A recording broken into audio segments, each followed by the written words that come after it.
السلام عليكم. بسم الله الرحمن الرحيم. الحمد لله رب العالمين والصلاة والسلام على رسوله الأمين وعلى آله وصحبه أجمعين. أما بعد.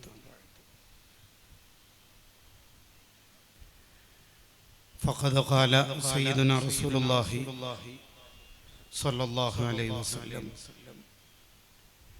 نعمتان مغبون فيهما كثير من الناس الصحة والفراغ.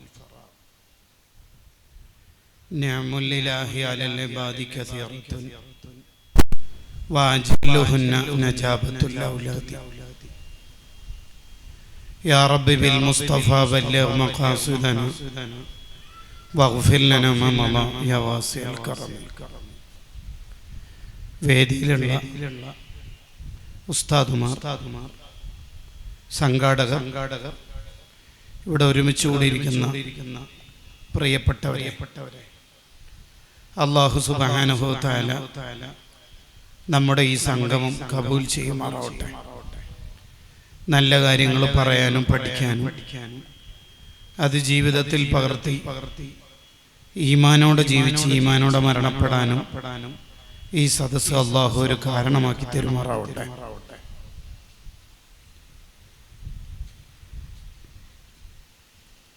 ഇവിടെ ഇരിക്കുന്നത് കൂടുതലും രക്ഷിതാക്കൾ, ഉമ്മമാരാവേണ്ടവർ ഒക്കെ ആയതുകൊണ്ട് ഒരു ഉമ്മ പുതിയ കാലത്ത് പാരന്റിങ് നടത്തുന്ന സമയത്ത് നേരിടാൻ സാധ്യതയുള്ള ചാലഞ്ചുകളെയും അതിൻ്റെ പരിഹാരങ്ങളെയും ലളിതമായി പറഞ്ഞ് ഞാൻ എൻ്റെ സംസാരം അവസാനിപ്പിക്കാം.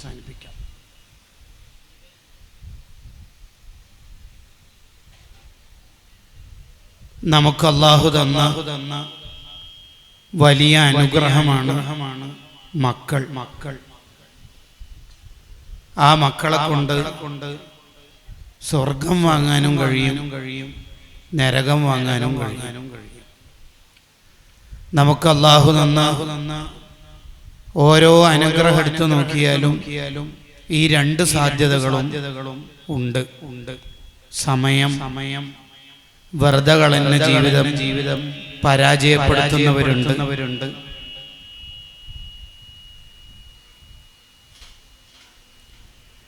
ഏറ്റവും മനോഹരമായി സമയം ചെലവഴിച്ച് ഇബാദത്തുകളിലായി ജീവിച്ച് സ്വർഗം വാങ്ങുന്നവരും ഉണ്ട്. ആരോഗ്യം നല്ലതിന് ചെലവഴിച്ച് സ്വർഗം വാങ്ങിയ മഹാന്മാരുണ്ട്. ആരോഗ്യം വെറുതെ കളഞ്ഞ് നരകത്തിലേക്ക് പോകുന്നവരും ഉണ്ട്. അതാണ് വിശുദ്ധ ഖുർആനിൽ നമ്മൾ പതിവായി ഓതുന്ന സൂറത്തുൽ വാഖിയയിൽ തുടക്കത്തിൽ തന്നെ ഉണ്ടല്ലോ ഖാഫിളത്തുർ റാഫിഅ. ഖിയാമത്ത് നാളായാൽ ഖാഫിള പലരും പരാജയപ്പെട്ട് താഴേക്ക് പോകും. റാഫിഅ ചിലർ ഉന്നതങ്ങളിലേക്ക് സ്വർഗത്തിലേക്ക് പറക്കുകയും ചെയ്യും. നമ്മൾ ആരാണ് ആവേണ്ടത് എന്നതിനെ കുറിച്ച് നമ്മൾ എപ്പോഴും ആലോചിക്കണം. നബി സല്ലല്ലാഹു അലൈഹി വസല്ലം തങ്ങൾ പറയുന്നുണ്ട്, അൽ കയ്യിസു മൻ ദാന നഫ്സഹു വഅമില ലിമാ ബഅദൽ മൗത്ത്. ആരാണ് ബുദ്ധിമാൻ? ഒരാൾ എപ്പോഴാണ് ബുദ്ധിമാനാവുന്നത്? ഒരാൾ എപ്പോഴാണ് ബ്രില്യൻ്റ് ആവുന്നത്? അയാൾ റാങ്ക് ഹോൾഡർ ആവുമ്പോഴാണോ? അല്ല. എല്ലാ വിഷയത്തിലും A+ നേടി എന്നതുകൊണ്ട് മതത്തിന്റെ കോണിൽ അയാൾ വലിയ ബുദ്ധിയുള്ള ആളാണ് എന്ന് വിചാരിക്കും? ഇല്ല. ശാസ്ത്രീയ ലോകത്തെ അയാൾ വലിയ അത്ഭുതങ്ങൾ സൃഷ്ടിച്ചു എന്നതുകൊണ്ട് ആത്മീയ ഭാഷയിൽ he is very brilliant എന്ന് പറയോ? ഇല്ല. പിന്നെ ആരാ ബുദ്ധിമാൻ? മൻ ദാന നഫ്സഹു വഅമില ലിമാ ബഅദൽ മൗത്ത്. തന്റെ സ്വന്തം ശരീരത്തെ ഇടയ്ക്കിടെ വിചാരണ നടത്തുകയും ഞാൻ എന്താണ് റജബ് വന്നിട്ടും ഷഅബാൻ വന്നിട്ടൊന്നും മാറാത്തത്, എത്ര ആത്മീയ മജ്‌ലിസിൽ ഞാൻ പങ്കെടുത്തു, എനിക്കൊരു മാറ്റവും ഇല്ലല്ലോ. തൗബ ചെയ്യുന്നു, 2 ദിവസം അതിന്റെ വോൾട്ടേജ് ഉണ്ടാവുന്നു, വീണ്ടും പഴയ പൊട്ടൻ ജീവിതത്തിലേക്ക് തന്നെ തിരിച്ചു പോകുന്നു. ഇത് എത്ര കാലമാണ് ഇങ്ങനെ തുടരുക എന്ന് സ്വന്തം ജീവിതത്തിനെ കുറിച്ച് ഇടയ്ക്കിടെ വിചാരണ നടത്തുകയും വഅമില ലിമാ ബഅദൽ മൗത്ത്, മരണത്തിന് ശേഷമുള്ള ജീവിതത്തിന് വേണ്ടി ഇപ്പോഴേ ഒരു വലിയ നിർമ്മാണം നടത്തി സ്വർഗത്തിലേക്ക് ഒരു വീട് നിർമ്മിച്ച് മരണത്തിന് ശേഷമുള്ള ഒരു ജീവിതത്തിന് വേണ്ടി ഒരുങ്ങുകയും ചെയ്യുന്നയാളാണ് ബുദ്ധിമാനെന്ന് സയ്യിദുനാ റസൂലുള്ളാഹി സ്വല്ലല്ലാഹു അലൈഹി വസല്ലം. നിങ്ങൾ നോക്കൂ, ഒരു വലിയ പണക്കാരൻ അദ്ദേഹം വസിയത്ത് ചെയ്തു, എന്റെ ഈ സ്വത്തിന്റെ ഇത്രയും ഭാഗം ഈ നാട്ടിലെ ഏറ്റവും ബുദ്ധിമാന്മാർക്ക് കൊടുക്കണം എന്ന്. ഈ വസിയത്ത് എപ്പോഴാ പൂർത്തിയാവുക? ഈ പണം ആർക്കാണ് കൊടുക്കേണ്ടത്? ഫിഖ്ഹ് എന്താണ് പറയുന്നത്? അസ്ഹദുൻ നാസ്. ആർക്കാ കൊടുക്കേണ്ടത്? ദുനിയാവിനോട് താല്പര്യമില്ലാതെ, പണത്തിന്റെയും പത്രാസിന്റെയും പുതിയ കോസ്മെറ്റിക്കുകളുടെയും പിന്നാലെ പോകാതെ ആഖിറം ചിന്തിച്ച് നടക്കുന്ന സാഹിദീങ്ങളായ ആൾക്കാർക്കാണ് കൊടുക്കേണ്ടത്. എന്ത് ബുദ്ധിമാൻ എന്റെ സ്വത്ത് കൊടുക്കണമെന്ന് വസിയത്ത് ചെയ്താൽ ആ സ്വത്ത് കൊടുക്കേണ്ടത് സാഹിദിനാണ്, ദുനിയാവിനോട് താല്പര്യമില്ലാത്തവർക്ക്. എന്തുകൊണ്ട്?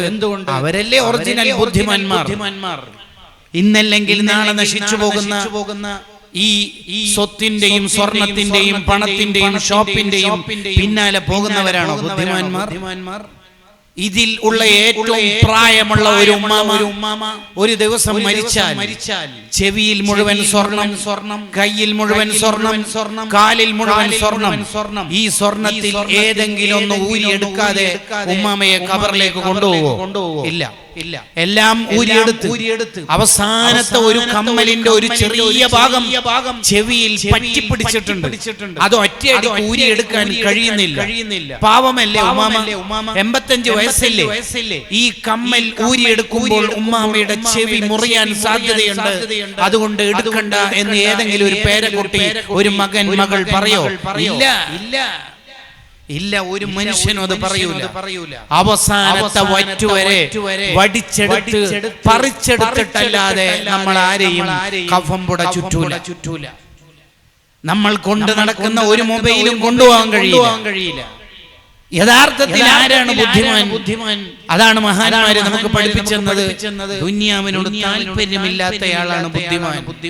പക്ഷേ പുതിയ കാലത്ത് ആത്മീയ പ്രഭ ഉണ്ട് എന്ന് പറയുന്നവരിൽ തന്നെ ദുനിയാവിനോട് സ്നേഹം, ഏറ്റവും പുതിയ ഡ്രസ്, ഏറ്റവും പുതിയ മൊബൈൽ, ഏറ്റവും പുതിയത്, ഏറ്റവും പുതിയ ഫാഷൻ, ഇതാണ് നമ്മളിലെല്ലാം പ്രേമമായി തലയിൽ കയറിയിട്ടുള്ളത്. അവിടെയാണ് നബി സല്ലല്ലാഹു അലൈഹി വസല്ലം തങ്ങൾ പറഞ്ഞത്, എന്റെ ഉമ്മത്തിന് എനിക്ക് ഏറ്റവും കൂടുതൽ പേടി എന്താണ്?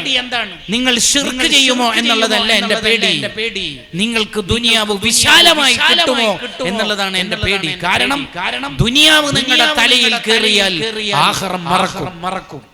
നബി സല്ലല്ലാഹു അലൈഹി വസല്ലം തങ്ങളുടെ ഇഷ്ടക്കാരിയായ ഏറ്റവും ഇഷ്ടമുള്ള മകളാണല്ലോ ഫാത്തിമ റളിയല്ലാഹു അൻഹ. ആ ഫാത്തിമ ബീവി നബി സല്ലല്ലാഹു അലൈഹി വസല്ലം തങ്ങളെന്ന ഉപ്പയോട്, ഓ മുത്തുനബിയെ, വാപ്പനെ വിളിച്ചിട്ട് എന്റെ കൈ നോക്കി, അടുക്കള പണിയെടുത്തിട്ട് എന്റെ കൈ പൊട്ടിപ്പോയി. ഇതാ കൈക്ക് പൊട്ടലുണ്ട്. ഒരു ഖാദിമിനെ, ഒരു സർവന്റിനെ, വീട്ടിൽ ഒരു ഖാദിമിനെ വെച്ച് തരുമോ എന്ന ചോദ്യത്തിന് നബി തങ്ങൾ കൊടുത്ത മറുപടി എന്താ? വേണമെങ്കിൽ ഖാദിമിനെ അസൈൻ ചെയ്തു കൊടുക്കാം, അതിനുള്ള സംവിധാനങ്ങൾ തങ്ങൾക്കുണ്ട്. പക്ഷേ ഫാത്തിമ ബീവി എന്ന പൊന്നുമോളെ വിളിച്ചിട്ട് ഫാത്തിമ മോളിങ്ങോട്ട് വരി ചേർത്ത് പിടിച്ചിട്ട് കൊടുത്തേക്കണത് ഉറങ്ങാൻ നേരത്ത് 33 സുബ്ഹാനല്ലാഹ്, അൽഹംദുലില്ലാഹ് 33, അല്ലാഹു അക്ബർ 34, 100 പൂർത്തിയാക്കിയിട്ട് ഉറങ്ങൂ. 100 തസ്ബീഹ് ചൊല്ലിയാൽ 1000 കൂലിയ. മോളങ്ങനെ ഉറങ്ങും. ദുനിയാവ് ചോദിച്ചു വന്നയാൾക്ക് കൊടുത്തേക്കുന്നത് ആഖിറമാണ്. ഈ ഹദീസ് ക്ലാസ് എടുത്തപ്പോ മുത്തഅല്ലിമായ ഞാൻ ഈ ക്ലാസ് എടുത്ത അന്ന് ഉസ്താദിനോട് ഞാൻ തിരിച്ചൊരു ചോദ്യം ചോദിച്ചത് ഇപ്പോഴും എന്റെ ഓർമ്മയിലുണ്ട്. ഞാൻ ഉസ്താദിനോട് ചോദിച്ചു, എന്താണ് ഉസ്താദേ മുത്തനബി സല്ലല്ലാഹു അലൈഹി വസല്ലം തങ്ങൾ എന്ന വാപ്പ മകളായ ഫാത്തിമ ബീവിയുടെ കൈ പൊട്ടിയത് കണ്ടിട്ടും വേദനിച്ചത് കണ്ടിട്ടും ഒരു ഖാദിമിനെ വെച്ചു കൊടുത്താൽ എന്താ, തങ്ങൾക്ക് അതിനുള്ള കഴിവില്ലായിട്ടോ മറ്റോ അല്ലല്ലോ, പിന്നെന്താണ് വെച്ചു കൊടുക്കാത്തത്? അതിനൊരു സിറുൽ അസ്റാർ, അതീവമായ രഹസ്യം ഉസ്താദ് അന്ന് പറഞ്ഞു തന്നത് എന്റെ ഓർമ്മയിൽ വരികയാണ്. എന്താ അന്ന് ഉസ്താദ് പറഞ്ഞതറിയോ? മോനെ ഫാത്തിമ ബീവി എന്ന് പറഞ്ഞാൽ സ്വർഗത്തിലെ സ്ത്രീകളുടെ ലീഡറാണ്. സയ്യിദത്തു നിസാഇ അഹ്ലിൽ ജന്ന. സ്വർഗത്തിലെ ലീഡറായ എന്റെ മോള് ഇവിടുന്ന് കുറെ സ്വത്തും കുറെ വാഹനവും കുറെ സ്വർണവും കുറെ ആഭരണങ്ങളും കുറെ സ്വത്ത് ഇങ്ങനെ മുഴുവനും ആസ്വദിച്ചിട്ടാണ് മഹ്ശറിലേക്ക് പോകുന്നതെങ്കിൽ ലഗേജിൽ മുഴുവനും സ്വത്തായതുകൊണ്ട് അതിന്റെ മുഴുവൻ എമിഗ്രേഷൻ കഴിയണം, വിചാരണ കഴിയണം, ബോർഡിംഗ് പാസ് കിട്ടാനും എമിഗ്രേഷൻ കഴിയാനും ലേറ്റ് ആവും. വിചാരണ ഇങ്ങനെ കഴിഞ്ഞ് സ്വർണത്തിന് ഹലാലായ ഉപയോഗം തന്നെയാണോ? ഇങ്ങനെ ഓരോന്നിങ്ങനെ വിചാരണ കഴിയും. സ്വർഗത്തിലെ സ്ത്രീകളുടെ ലീഡറായ എന്റെ മോള് ഇങ്ങനെ സ്വർഗത്തിലേക്കുള്ള പാസ് കിട്ടാതെ ഡിലേ ആയി നിൽക്കുന്നത് ശരിയല്ല. കാരണം വളരെ പാവപ്പെട്ട സ്ത്രീകൾ വിചാരണ ഒന്നും ഇല്ലാതുകൊണ്ട് നേരെ പോയി സ്വർഗത്തിലേക്ക് എത്തുമ്പോൾ എന്റെ മോള് അധ്യക്ഷത വഹിക്കേണ്ട മീറ്റിംഗിൽ ലീഡർ ആവേണ്ട എന്റെ മോള് ഡിലേ ആയിട്ട് എത്തുന്നത് ശരിയല്ലല്ലോ. അതുകൊണ്ട് എന്റെ മോൾക്ക് ദുനിയാവ് വേണ്ട, എന്റെ മോള് സ്വർഗത്തിൽ നേരത്തെ എത്തേണ്ട മോളാണ്. എന്താ എന്റെ ഒരു രസം. ഇനി നമ്മളിലേക്ക് ആലോചിക്കുക.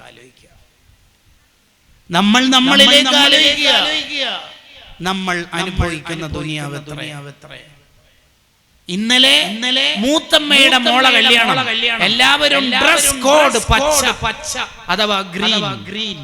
ഇന്ന് ഇളയമയുടെ മകളുടെ കല്യാണം, എല്ലാരും പാടെ സ്റ്റൈൽ മാറ്റി red, then white, then yellow is going on. അത് തുടരുകയാണ്.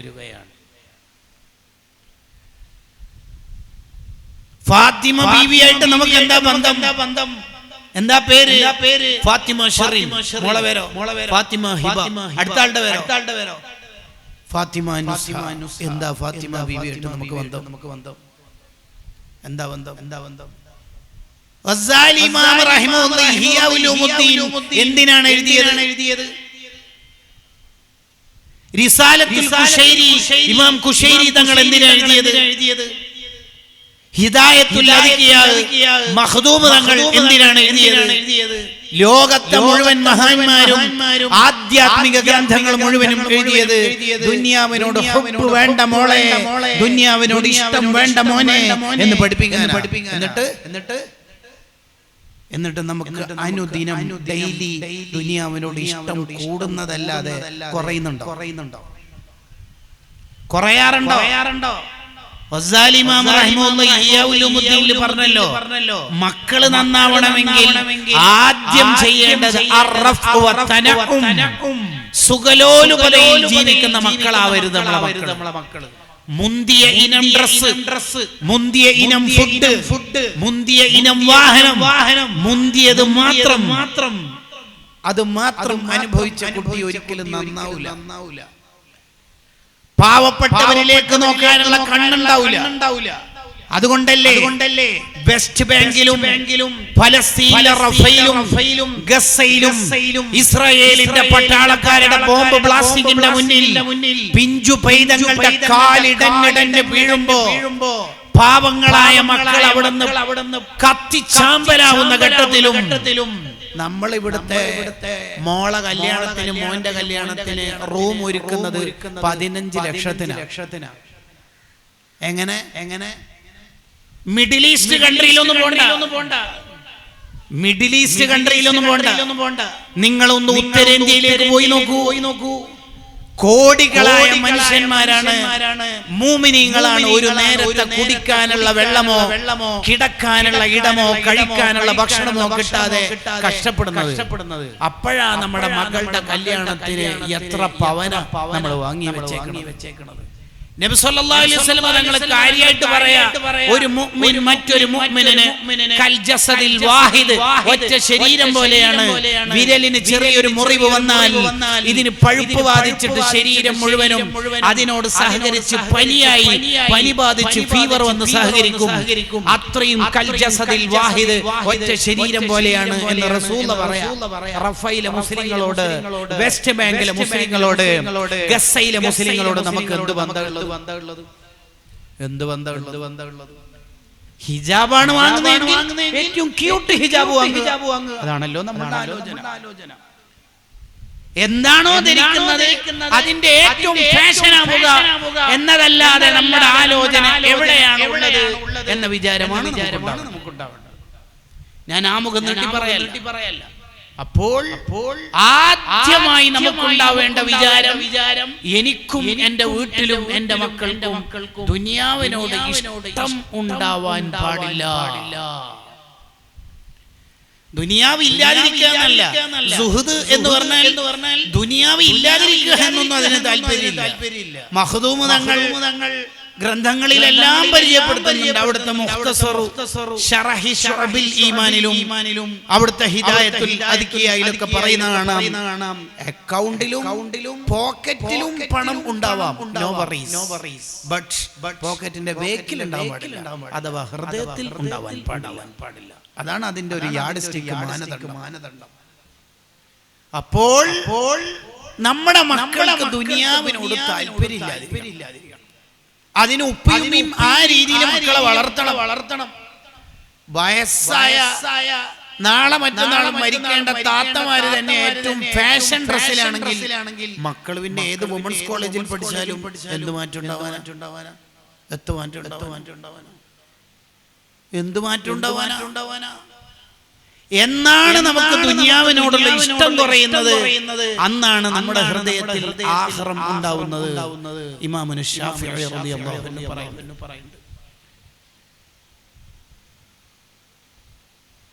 ഇബ്നു റജബുൽ ഹംബലി റഹിമഹുല്ലാഹ് ആ വിഷയത്തിൽ ഒരു കിതാബ് തന്നെ ഉണ്ട്. മാത്രല്ല റിയാലത്തുസ് സുബിയാൻ എന്ന കിതാബിൽ കാണാം ശരിക്കും നമ്മുടെ മക്കൾക്ക് എന്തൊക്കെ പഠിപ്പിച്ചു കൊടുക്കണം എന്നറിയോ? വീട്ടിൽ നിന്ന് അനുഭവിച്ച വലിയ സുഖം കൂട്ടുകാരോട് പറയാൻ പാടില്ല എന്നതുവരെ പഠിപ്പിച്ചു കൊടുക്കണം. എങ്ങനെ?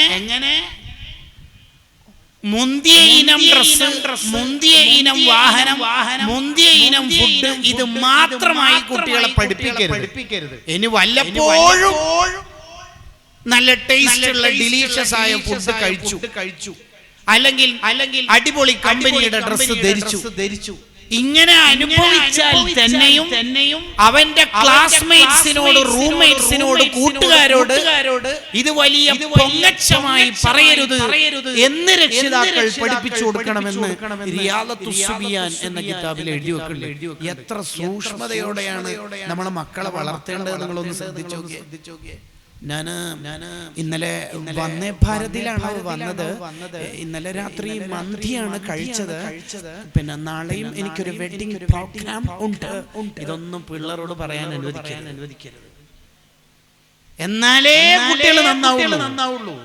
വേറെ ഏത് തിയറി നിങ്ങൾ എത്ര ഇംപ്ലിമെന്റ് ചെയ്താലും പുതിയ കാലത്തെ കുട്ടികളെ തർബിയത്ത് ചെയ്യാൻ ഈ ഗസാലി ഇമാമിന്റെ ഇഹിയോളം ഉപകരിക്കുന്ന ഒന്നും ഉണ്ടാവില്ല.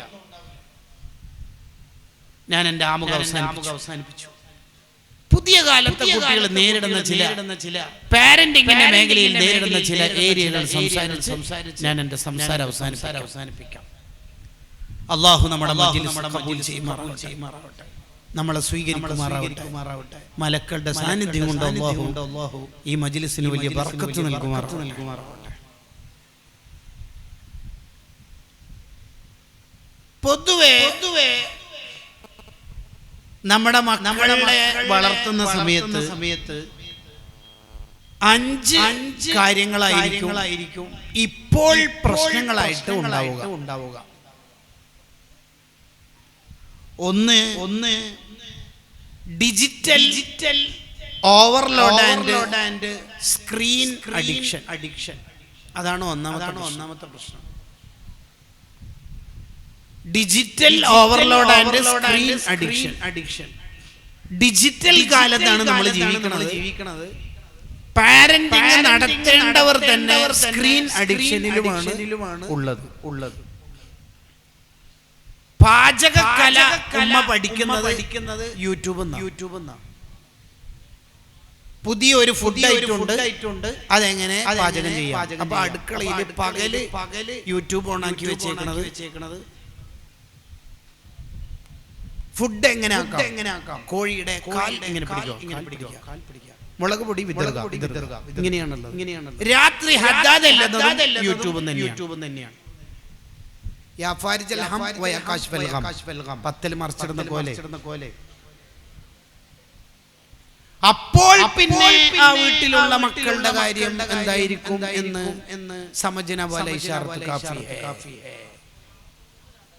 ബോധ്യാവല്ലോ. പാരന്റിംഗ് നടത്തേണ്ടവർ തന്നെ സ്ക്രീൻ അഡിക്ഷനിലാണെങ്കിൽ പിന്നെ എങ്ങനെയാ കുട്ടികൾ നന്നാവുക? വടി വളഞ്ഞാൽ നിഴല് നേരെയാവില്ല എന്നുള്ളത് എല്ലാവർക്കും അറിയുന്ന ഒരു യാഥാർത്ഥ്യമല്ലേ? ഓട്ടോറിക്ഷയുടെ മുമ്പിലുള്ള ടയറാണ് മക്കൾ. ബേക്കിലത്തെ 2 ടയറുകൾ വാപ്പയും ഉമ്മയുമാണ്. ബേക്കിലുള്ള ഏതെങ്കിലും ടയർ പഞ്ചറായാൽ മുമ്പിലത്തെ ടയറിന് എത്ര കാറ്റ് നിറച്ചിട്ടും കാര്യമില്ല. ചുരുക്കത്തിൽ ഡിജിറ്റൽ കാലത്താണ് നമ്മൾ ജീവിക്കുന്നത്. കുട്ടികളും പാരന്റിംഗ് നടത്തേണ്ടവരും സ്ക്രീൻ അഡിക്ഷനിലുമാണ്. ഇതിനെങ്ങനെയാ പരിഹരിക്കുക? പ്രശ്നങ്ങൾ ഇങ്ങനെ കുറെ ഊതി വീർപ്പിച്ചതുകൊണ്ട് ഇവിടെ കത്തിച്ചു വെച്ചിരിക്കുന്ന ലൈറ്റ് ഹലാലാവില്ല. അതിനെ പരിഹരിക്കൽ എങ്ങനെ എന്നതാണ് ഇവിടെ നമ്മൾ പഠിക്കേണ്ടത്. എന്താ നമ്മൾ ചെയ്യേണ്ടത്? അവിടെ 3 കാര്യങ്ങളാണ് ശ്രദ്ധിക്കേണ്ടത്. ഒന്ന് പരമാവധി മക്കളുടെ മുമ്പിൽ നിന്ന് സ്ക്രീൻ ഉപയോഗം വാപ്പയും ഉമ്മയും കുറച്ചു കൊണ്ടുവരിക. തീർത്തു ഉപയോഗിക്കരുത് എന്ന് പറയാൻ പരിമിതിയുണ്ട്. കാരണം പല കാര്യങ്ങളും അതിൽ ചെയ്യേണ്ടി വരും. എന്നാലും ദീർഘമായ സമയം മക്കളുടെ മുമ്പിൽ നിന്ന് അത് ഉപയോഗിക്കാതിരിക്കുക. കുറച്ചൊക്കെ കുട്ടികളോട് ഡയറക്റ്റ് മുണ്ടി പറയുക, സംസാരിക്കുക. രണ്ടാമത്തത് കുട്ടികൾ എന്തൊക്കെയാണ് ഉപയോഗിക്കുന്നത് എന്നുള്ളതിന്റെ ഒരു കണ്ണ് വാപ്പക്കും ഉമ്മക്കും ഉണ്ടാവണം.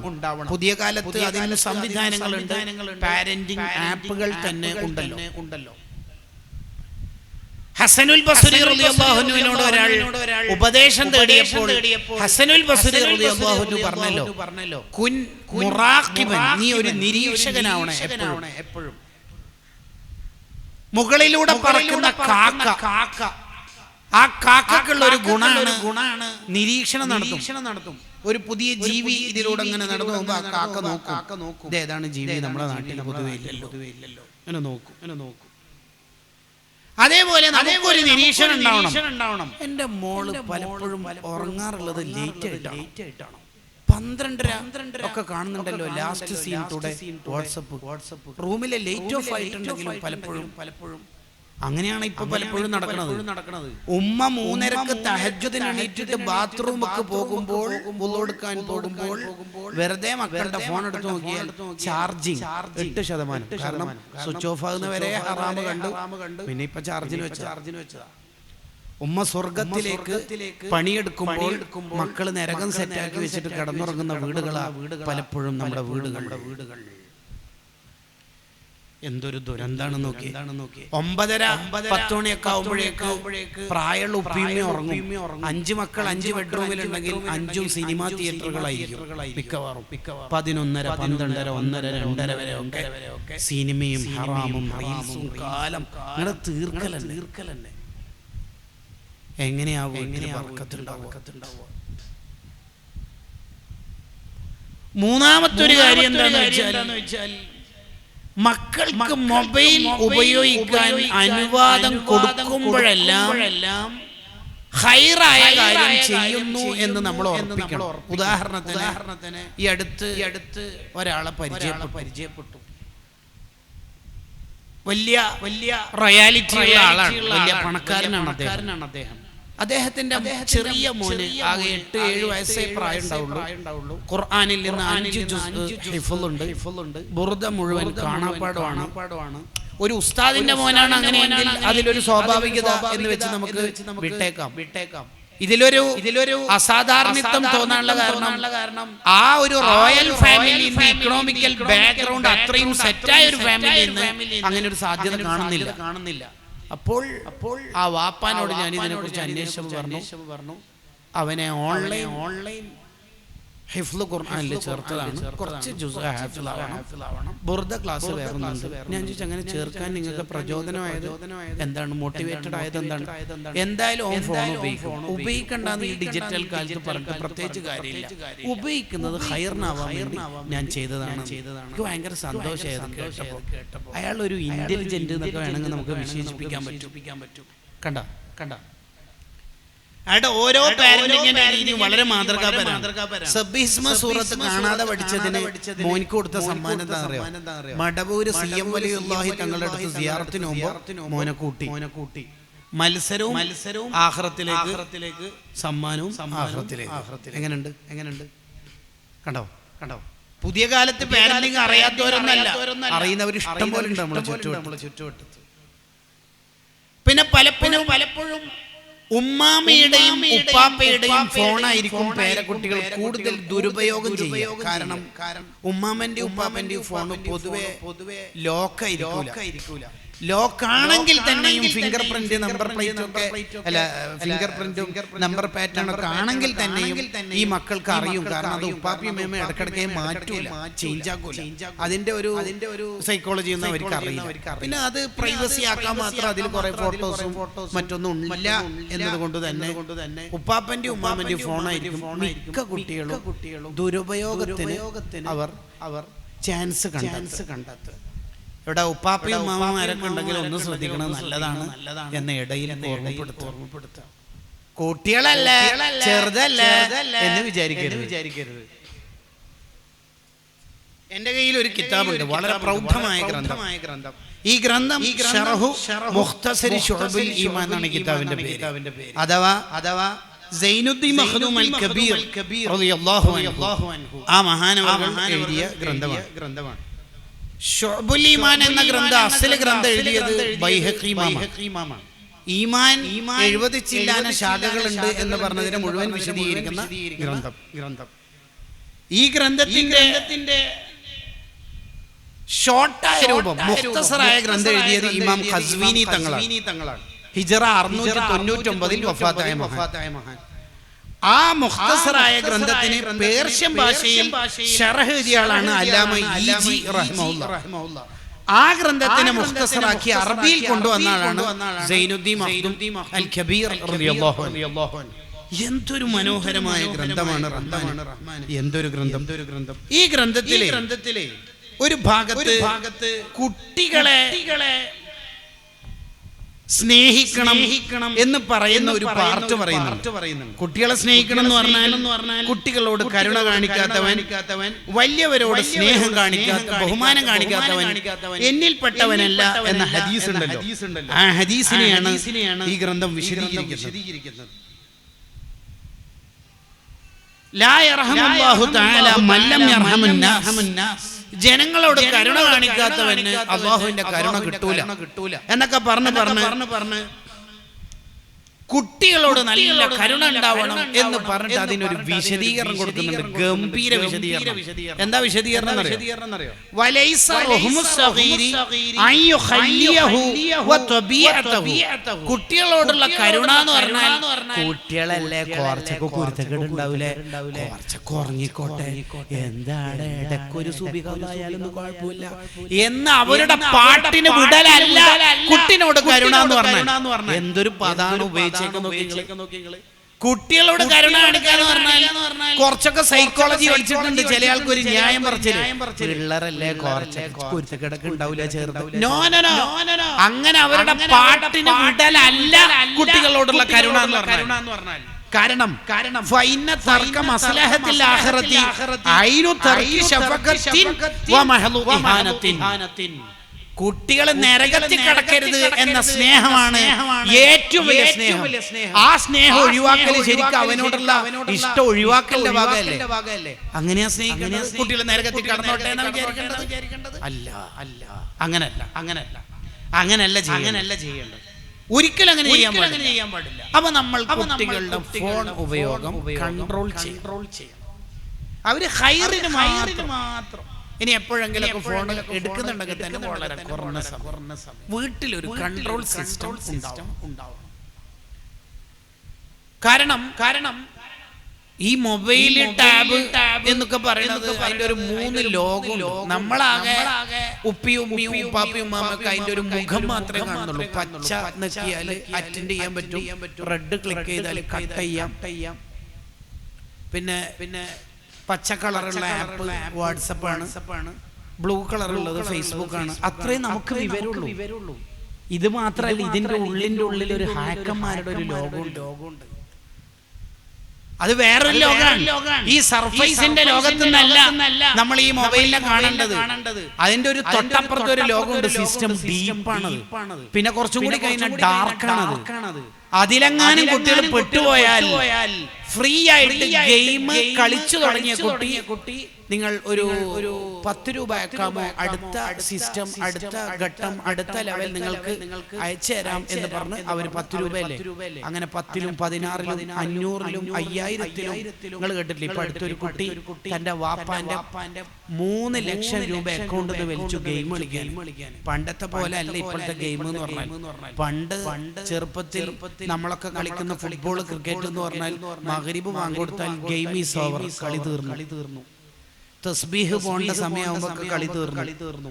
ഗോൾ പോസ്റ്റിൽ ബോൾ വീണതോടുകൂടി 2-1 ടീം ജയിച്ചു, മറ്റേ ടീം പരാജയപ്പെട്ടു, കളി തീർന്നു. ഇന്നങ്ങനല്ല. ഇന്ന് എന്നാണോ ജീവിതം തീരുന്നത് അന്നേ കളി തീരുള്ളൂ. ആദ്യം അതിന്റെ കുരുത്തക്കേട് ആരംഭിക്കൽ, അനുസരണക്കേട് ആരംഭിക്കൽ. എനിക്ക് ഫുഡ് വേണ്ട എനിക്ക് ഫുഡ് വേണ്ട എന്ന ആദ്യം അങ്ങനെയാ തുടങ്ങുക. അതുകൊണ്ട് ക്ലാസ് ആസ്വദിക്കുന്നതിന് പകരം ക്ലാസ് ജീവിതത്തിൽ ഇംപ്ലിമെന്റ് ചെയ്യാൻ പഠിക്കണം. നമ്മളെ വീട് കുറെ കൂടി ഇസ്ലാമിക് വീടാണ്. അതെപ്പോഴും ശ്രദ്ധിക്കണം എന്ന് ചുരുക്കം. രണ്ടാമത്തെ പ്രശ്നം, ഓരോ പോയിന്റിനെയും ദീർഘമായ നേരം വിശദീകരിക്കേണ്ടതാണെങ്കിൽ പോലും അനുവദിക്കപ്പെട്ട സമയത്തിനുള്ളിൽ 5 പൂർത്തിയാവണമെങ്കിൽ അല്പം സ്പീഡ് വേണ്ടി വരും എന്ന ബോധ്യത്തിലാണ് രണ്ടാമത്തെ കാര്യം mental health and emotional wellbeing. കുട്ടികൾക്ക് വളരെ മാനസികാരോഗ്യം കുറഞ്ഞുപോയി. തടിയും തല്ലേടവും ജിമ്മിന് പോക്കും ഓട്ട മത്സരത്തിന് പങ്കെടുക്കലൊക്കെ ഉണ്ടാവും. മനസ്സിന് ആരോഗ്യം വളരെ കുറഞ്ഞുപോയി. ആരെങ്കിലൊക്കെ കളിയാക്കുമ്പോഴേക്ക് സൂയിസൈഡാണ്, ആത്മഹത്യയാണ് പരിഹാരം എന്ന് വിചാരിക്കുന്നു. ഒരു കേസിൽ പെടുമ്പോഴേക്ക് ഒളിച്ചോടണമെന്നും ആത്മഹത്യ ചെയ്യണം എന്നും വിചാരിക്കുന്നു. എത്ര ആൾക്കാരാണ് ആത്മഹത്യ പരിഹാരമായി തേടുന്നവർ. നിങ്ങൾ ആലോചിച്ചു, പണ്ട് കാലത്ത് 10ാം ക്ലാസ് പാസ്സാവുമ്പോ SLC പാസ്സാവുമ്പോ ഏറ്റവും മിനിമം മാർക്ക് വാങ്ങിയിട്ട് പാസ്സായാൽ തന്നെ അവർക്കൊക്കെ എന്തൊരു ശക്തിയായിരുന്നു. ജസ്റ്റ് മാർക്കേ കിട്ടിയിട്ടുണ്ടാവുള്ളൂ. ഇന്ന് എല്ലാ വിഷയത്തിലും A+ കിട്ടി. ഒരു വിഷയത്തിൽ A മാത്രമായതെങ്കിൽ ഒരു പരാജയപ്പെട്ട ഫീലിംഗ് ആണ് കുട്ടികൾക്കുള്ളത്. ആരെങ്കിലും ഒന്ന് കളിയാക്കുമ്പോ തമാശക്ക് ഒരു ട്രോൾ നടത്തുമ്പോ തന്നെ എന്നായിരിക്കും വേണ്ട, അവർക്ക് എന്നെ ഇഷ്ടമല്ല എന്ന് വിചാരിക്കാം.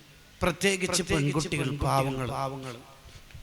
കാരണം കാമുകന്മാരുടെ വലയത്തിലായിരിക്കും പല ഗേൾസും കോളേജിൽ ഉണ്ടാവുക. ലവേഴ്സിന്റെ പുതിയ കാലം 1-ലും 2-ലും 3-ലും ഒതുങ്ങുന്നില്ല. ലവേഴ്സ് വേറെ, ബെസ്റ്റി വേറെ, ബെസ്റ്റി ഫ്രണ്ട് വേറെ. ബാക്കി ആത്മീയ മജ്‌ലിസിൽ ഞാൻ ആ ടെർമിനോളജി ഒന്നും യൂസ് ചെയ്യുന്നില്ല. ഒരാള് ക്യാമ്പസിന് ചിരിച്ചിട്ടില്ലെങ്കിൽ പിന്നെ 2 ദിവസം കരച്ചില്ല. ഈ പെൺകുട്ടി മാനസികാരോഗ്യം വളരെ കുറവാ. അതുകൊണ്ടാണ് പണ്ടൊക്കെ ഒരു കുട്ടിനെ കൈപിടിച്ച് റൂമിന്റെ ഉള്ളിലേക്ക് കൊണ്ടുവന്ന് അവിടെ നിൽക്കട്ടെ, ഫുഡ് ഇപ്പം കഴിച്ചില്ലെങ്കിൽ കുഴപ്പമില്ല, അവളെ കുരുത്തക്കിടക്ക് നിർത്തട്ടെ എന്ന് വിചാരിച്ച് ഉമ്മയോ ഉപ്പയോ കൂട്ടി കൊണ്ടുവന്നാല് ഉപ്പാക്കും ഉമ്മാക്കും ഒരു സമാധാനമാണ്. കാരണം ഷീസ് ഹിയർ, മോള് ഇവിടെ ഉണ്ടല്ലോ, പേടിക്കാനില്ലല്ലോ, സമാധാനമായി. ഇന്നങ്ങനല്ല. ഇന്നൊരു പെൺകുട്ടി ആരും കൂട്ടിക്കൊണ്ടുവരാതെ വീട്ടിലേക്ക് ഒറ്റക്ക് വന്നിട്ട് റൂമിന്റെ ഉള്ളിൽ കയറിയിട്ട് ലോക്ക് ചെയ്താൽ ഉപ്പാക്കും ബേജാറാണ്.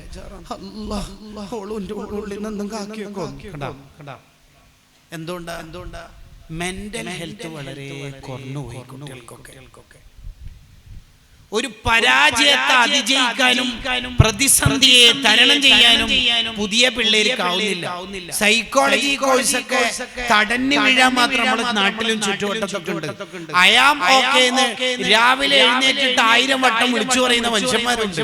പക്ഷേ ആരോഗ്യം കുറഞ്ഞുപോയി. എന്താരോഗ്യം? ഫിസിക്കലി അല്ല ഞാൻ ഉദ്ദേശിച്ചത്, മെന്റലി വളരെ ആരോഗ്യം. എന്തെങ്കിലും ദേഷ്യം പിടിക്കുമ്പോഴേക്ക് ത്വലാഖ് പരിഹാരമാവുന്നു.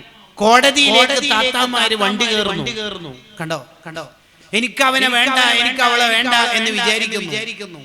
എന്താ ഇങ്ങനെ സംഭവിക്കാനുള്ള കാരണം? എന്താ സംഭവിക്കാനുള്ള കാരണം? നമ്മുടെ ഉമ്മയും ബാപ്പയും ഉപ്പാപ്പയും ഉമ്മാമയും ഒക്കെ എന്തെല്ലാം പ്രതിസന്ധികളും എന്തെല്ലാം പ്രതിബന്ധങ്ങളും അതിജയിച്ചിട്ടാണ് ഈ 80ഉം 90ഉം കാലം അവര് ജീവിച്ചത്. വാപ്പ ഗൾഫിൽ ഒമാനിൽ പോയി, കച്ചവടം പൊട്ടി, വീണ്ടും അവിടെ ഒന്ന് തുടങ്ങി നോക്കി, വീണ്ടും പൊട്ടി. ബഹ്റൈനിലേക്ക് കയറി, അവിടുന്നും പരാജയം. കുവൈത്തിലേക്ക് കയറി, അവിടും ക്ലിക്കായിട്ടില്ല. പിന്നെ അതാ ഖത്തറിലേക്ക് കയറുന്നു, അവിടെ കുറച്ച് പച്ച പിടിച്ച് മുന്നോട്ട് പോയി, കൊറോണയിൽ പൊട്ടിപ്പോയി. പിന്നെ UAE-യിലേക്ക് വന്നു, അവിടെ പച്ച പിടിച്ചു വരുന്നു. അപ്പോഴും വാപ്പാക്ക് നിരാശയൊന്നുമില്ല. കണ്ടോ ഇന്ന് നമ്മളെ നാട്ടിൽ കിഡ്സിന്റെയോ ജെൻസിന്റെയോ ലേഡീസിന്റെയോ ഡ്രസ്സിന്റെ ഷോപ്പ് ഒരു ചെറുപ്പക്കാരൻ തുടങ്ങി. പൊട്ടിപ്പോയാൽ ഉടനെ ഭാര്യന്റെ സ്വർണം വിൽക്കും, ഉമ്മാന്റെ സ്വർണം വിൽക്കും. അതും ക്ലിക്കായിട്ടില്ല എന്ന് കണ്ട ഗൾഫിലേക്ക് മുങ്ങും. ഇതല്ലാണ്ട് വേറെ മെന്റൽ ഹെൽത്ത് വളരെ കുറഞ്ഞുപോയ ഒരു കാലത്താണ്. മെന്റൽ ഹെൽത്ത് വളരെ കുറവാണ്. Despair and gloom. വാട്സാപ്പിലെ ഏറ്റവും കൂടുതൽ ഉപയോഗിക്കുന്ന ഇമോജി മൂഡ് ഓഫിന്റെ ഇമോജിയായി മാറിയിട്ടുണ്ട്. ആരോഗ്യം വളരെ കുറഞ്ഞു. അതിനെങ്ങനെയാ പരിഹരിക്കുക? നമ്മളെ മക്കൾക്ക് എങ്ങനെയാ മാനസികാരോഗ്യം കൊടുക്കുക? എങ്ങനെ കൊടുക്കുക? അതിനൊരു വഴി ഹസ്ബുനല്ലാഹു വ നിഅമൽ വകീൽ. ഇതല്ലാതെ വേറൊരു വഴിയുമില്ല. ഹസ്ബുനല്ലാഹു വ നിഅമൽ വകീൽ. എനിക്ക് അല്ലാഹ് മതി. വ നിഅമൽ വകീൽ. LLB പൂർത്തിയാക്കി ഓവർകോട്ട് ധരിച്ചിരിക്കുന്ന ലീഗൽ വക്കീലിനേക്കാൾ എനിക്ക് എല്ലാത്തിനും ഏൽപ്പിക്കാൻ ഓൾ ആയ അൽ വക്കീൽ അല്ലാഹ് മതി എന്ന് വിചാരിക്കണം നമ്മൾ ഓരോരുത്തരും. അത് ഉപ്പാന്റെ ഉമ്മാന്റെ ജീവിതത്തിലൂടെ മക്കൾ പഠിക്കണം. ഉമ്മ നാളെയാണ് എക്സാം, പോർഷൻസ് ഒന്നും കംപ്ലീറ്റ് ആയിട്ടില്ല, പഠിക്കാനിരിക്കുമ്പോൾ ഉറക്കം വരുന്നു. അപ്പൊ ഉമ്മ പറയണം അല്ലില്ല മോളെ, അള്ളാനടുത്ത് മോള് നല്ല പഠിക്കും, ഉമ്മത് വരക്കും ചെയ്യാം. കണ്ടോ എല്ലാം അല്ലാഹ്ക്ക് വിട്ടുകൊടുക്കുന്ന ഒരു വീട്ടിലെ സിസ്റ്റം തീർച്ചയായിട്ടും മക്കൾക്ക് ഈമാനും തവക്കുലും വർദ്ധിക്കാൻ കാരണമാവും. അങ്ങനെ കഴിയണം. രണ്ടും നമ്മൾ ചെയ്യണം. രണ്ടും. അതുകൊണ്ടാണ് ഖുർആൻ രണ്ട് സൈഡും മിക്കവാറും പറയും. യുൻഫിഖൂന ഫിസ് സറാഇ വൽ ളറാ. സന്തോഷമുള്ള ഘട്ടത്തിൽ അല്ലാഹുവിനെ ഓർമ്മിക്കണം, വിഷമമുള്ള ഘട്ടത്തിൽ അല്ലാഹുവിനെ ഓർമ്മിക്കണം. അതെന്താ രണ്ടും പറയണത്? ചില ആൾക്കാർ സന്തോഷമുള്ള ഘട്ടത്തിൽ അല്ലാഹുവിനെ ഓർമ്മിക്കൂല, വിഷമം ഉണ്ടാവുമ്പോഴേ നേർച്ച, കുത്തുബിയത്ത്, ബദർ മൗലിദ് ഒക്കെ നേർച്ചയാക്കി മുന്നോട്ട് പോകുള്ളൂ. അതങ്ങനെയാ. സാമ്പത്തികമായി കഴിവുള്ള കാലത്തും അവർ ചെലവഴിക്കും, ഇല്ലായ്മയുടെ കാലത്തും അവർ ചെലവഴിക്കും. പണ്ട് ബിസിനസ് ഉഷാറായ കാലത്ത് പള്ളിക്കൊക്കെ 20,000 രൂപയ്ക്ക് കൊടുത്ത ഹാജിയാരാ. ഇപ്പൊ ബിസിനസ് ഒക്കെ പൊട്ടിയിട്ടുണ്ട്. എന്നാലും വന്നല്ലേ മുത്താലിമീങ്ങള് എന്ന് കരുതിയിട്ട് 200 കൊടുക്കണ്ട. അത് വലിയ കാര്യം. നമ്മളെ വീട്ടിലെ സിസ്റ്റം അങ്ങനെയായി മാറണം. ജ്യേഷ്ഠത്തിയുടെ അഥവാ ജ്യേഷ്ഠത്തിയുടെ കല്യാണത്തിന്റെ തലേന്ന് ബദർ മൗലിദ് ചൊല്ലിയിട്ട് ഉപ്പി ഒക്കെ ദ്വാർക്കുന്നത് ഈ ചെറിയ മോള് 3ാം ക്ലാസ്സിൽ കാണാണ്. അല്ല, കല്യാണ തലേന്ന് എന്തിനാ ബുർദിയും ബദർ മൗലിദ് ചെല്ലുന്നത്? 1500 ആളെ കല്യാണല്ലേ മോളെ, അഥവാ ചോറാറ്റെത്താതിരുന്നിട്ട് ബോറായാലോ അള്ളാൻ ഏൽപ്പിക്കാൻ. ഇത് കണ്ടു വളരുന്ന ഒരു കുട്ടി എങ്ങനെയാ നന്നാവാതിരിക്കുക? ആ കുട്ടിക്ക് എങ്ങനെയാ തവക്കുൽ ഈമാൻ ഇല്ലാതിരിക്കുക? എങ്ങനെ ഇല്ലാതിരിക്കുക? നിങ്ങൾ ആലോചിച്ചു. സീസൺ അല്ലാത്ത കാലത്ത് വളരെ ഡിലീഷ്യസ് ആയ ഫ്രൂട്ട്സുകൾ മറിയം ബീവിയുടെ അടുത്തെത്തി. റളിയല്ലാഹു അൻഹാ. മറിയം ബീവിയോട് ചുറ്റുവട്ടത്തുള്ളവർ ചോദിച്ചു, അന്നാലക്കി ഹാദാ, അല്ല മറിയം ബീവി ഇത് എവിടുന്ന് കിട്ടിയതാ? ഞാൻ നന്നായിട്ട് അല്ലാഹുവിനെ ഇബാദത്ത് ചെയ്തോണ്ട് കിട്ടിയെന്നല്ല വർത്താനം പറഞ്ഞത്. മിന്നിന്തില്ല, ഒറ്റയടിക്ക് വിട്ടുകൊടുത്തു. അത് അല്ലാഹ് തന്നതാണ്. അത് വല്ലാത്തൊരു ഈമാനാ. നിങ്ങളൊരു റാങ്ക് ഹോൾഡറായ കുട്ടീനോട് ഇന്റർവ്യൂ നടത്തി എങ്ങനെയാണ് ഇത്രയും ഫുൾ A+ കിട്ടിയിട്ട് റാങ്ക് കഷ്ടപ്പെട്ട് പഠിക്കും, പ്രീവിയസ് ക്വസ്റ്റ്യൻസ് ഒക്കെ പ്രിപ്പയർ ആയിട്ടുണ്ട്, രാവിലെ എണീറ്റിട്ട് പഠിക്കാന്നുള്ളതാണ് എൻ്റെ ഒരു ഹാബിറ്റ്. ഇങ്ങനെ പറയുന്നതല്ലാതെ അള്ളാഹ് വിട്ടുകൊടുക്കൊന്നും ചെയ്യില്ല. ആരാ അള്ളാഹ് വിട്ടുകൊടുക്കല്? എങ്ങനെയാ മോളെ ഇത്രയും വലിയ കോഴ്സിന് കേരളത്തിലെ അല്ലെങ്കിൽ കർണാടകയിലെ ഇന്ത്യയിലെ തന്നെ 2ാം റാങ്കുകാരിയാണല്ലോ നീ എന്ന് ചോദിച്ചാൽ മിന്നിന്തില്ല, അല്ലാഹ് തന്നതാണ്.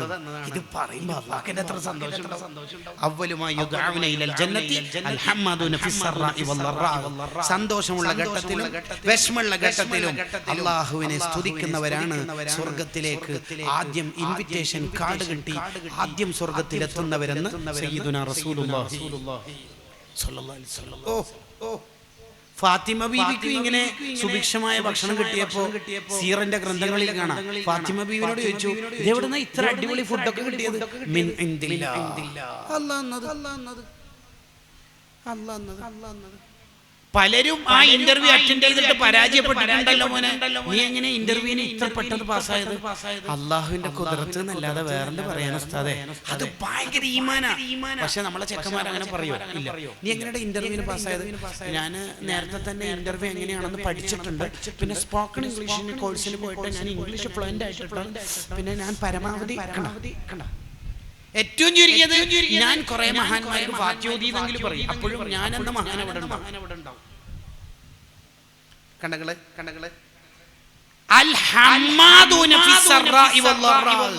ഇത് നെഞ്ചിൽ എഴുതി വെക്കേണ്ട ഒരു പ്രയോഗ. അള്ളാഹുവിന് വിട്ടുകൊടുക്കുക.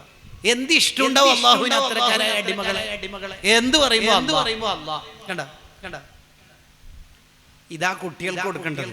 ഹസ്ബുനല്ലാഹു വനിഅമൽ വക്കീൽ. അതിന് ഇമാം ഗസാലി റളിയല്ലാഹു അൻഹു പറയുന്നുണ്ട്, സ്വാലിഹീങ്ങളുടെ ചരിത്രം ചെറുപ്പത്തിൽ തന്നെ കുട്ടികൾക്ക് പറഞ്ഞു കൊടുക്കണം. എന്തൊരു അർത്ഥവത്തായ വാക്കാണത്.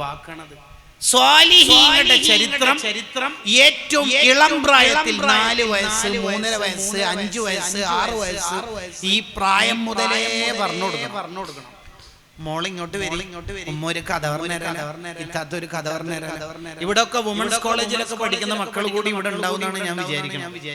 അനുജത്തിമാരെയൊക്കെ കൂടി ഇരുത്തിയിട്ട് കഥ പറഞ്ഞു കൊടുക്കണം. എന്ത് കഥ? മഹാന്മാരുടെ അത്ഭുതകരമായ മുഅ്ജിസത്തിന്റെ കറാമത്തിന്റെ ചരിത്രങ്ങൾ പറഞ്ഞു കൊടുക്കണം. എങ്കിൽ അതിന്റെ ബെനിഫിറ്റ് ഗസാലി ഇമാം റളിയല്ലാഹു അൻഹു പറഞ്ഞു, ലിയൻഅരിസ ഫീഹി ഐ ഫീ ഖൽബിഹി ഹുബ്ബസ് സ്വാലിഹീൻ. സ്വാലിഹീങ്ങളോടുള്ള പ്രേമം, സ്വാലിഹീങ്ങളോടുള്ള ഇഷ്ടം ചെറിയ പ്രായത്തിലെ കുട്ടികൾക്ക് ഉണ്ടാവും. നമുക്ക് എങ്ങനെ ഈ സ്വാലിഹീങ്ങളോടുള്ള ഇഷ്ടമൊക്കെ കിട്ടിയത്? മുഹിയുദ്ദീൻ ശൈഖിനെ കുറിച്ചിട്ടുള്ള ജീവചരിത്രം വല്ല പുസ്തകം വായിച്ചിട്ടാണോ? ജീലാനി തങ്ങൾ നമ്മൾ പഠിച്ചത്, മുഹിയുദ്ദീൻ ശൈഖുകളെ, റിഫായി ശൈഖുകളെ പഠിച്ചത് അങ്ങനെയാണോ? നഫീസത്ത് ബീവിനെ കുറിച്ചിട്ട് വല്ല ചരിത്ര ഗ്രന്ഥം വായിച്ചിട്ടാണോ ഞാൻ നിങ്ങൾ പഠിച്ചതും മഹബത്ത് വെച്ചതും? ബില്ലിനഫീസത്ത് മാല ഞാൻ തുടങ്ങിയിടുന്നേ. എഴുതാ പഠിച്ചത് ഉമ്മാന്റെ അടുത്ത് ഉമ്മാമ്മന്റെ അടുത്ത് അല്ലേ? അല്ലാതെ നഫീസത്ത് മാല റെസിറ്റേഷൻ മത്സരം ആരംഭിക്കുന്നു. Judges please note code letter A on the stage എന്ന് കേട്ടിട്ടൊന്നും അല്ല നമ്മൾ പഠിച്ചത്.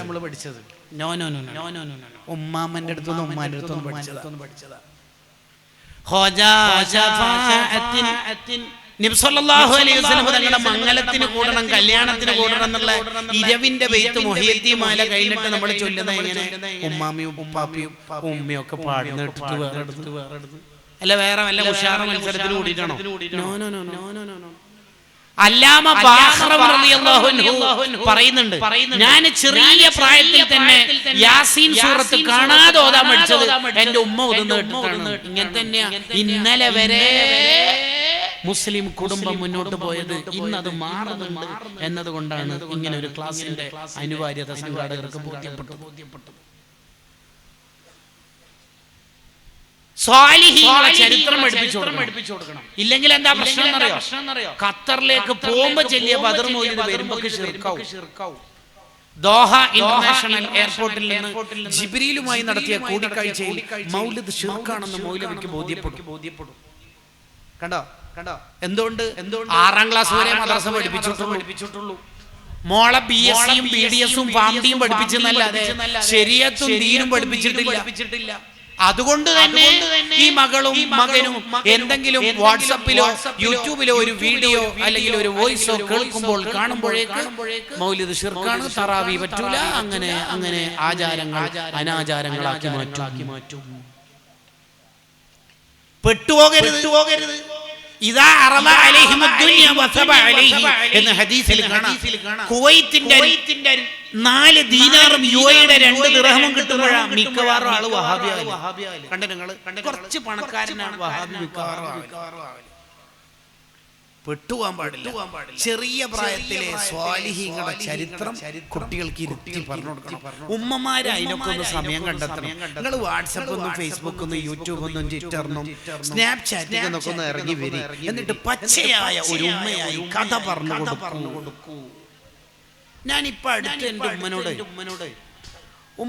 മുമ്പ് ഞാൻ മദ്രസയിൽ പഠിക്കുന്ന കാലത്ത് പറഞ്ഞൊരു കഥ ഞാനിപ്പോ അടുത്ത കിതാബിൽ കണ്ടു എന്ന് പറഞ്ഞു. അഥവാ ഇർഷാദുൽ ഇബാദ് എന്ന കിതാബിലാണ് ഉമ്മ മുമ്പ് വർഷങ്ങൾക്ക് മുന്നേ പറഞ്ഞ ഒരു ചരിത്രം കണ്ടത്. ഞാൻ അത് പറഞ്ഞപ്പോ ഉമ്മാന്റെ അടുത്ത് റീപ്ലൈ എക്സ്പെക്ട് ചെയ്തത് എന്താന്ന് വെച്ചാൽ, ഉമ്മ പറയുന്ന കഥയൊക്കെ കിതാബിൽ ഉണ്ട് എന്ന് മനസ്സിലായില്ലേ എന്ന പ്രൗഡ് ആവുന്ന ഒരു മറുപടിയാണ് ഞാൻ പ്രതീക്ഷിച്ചത്. പക്ഷെ ഉമ്മ എന്നേരം പറഞ്ഞ മറുപടി എന്താ പറയാ?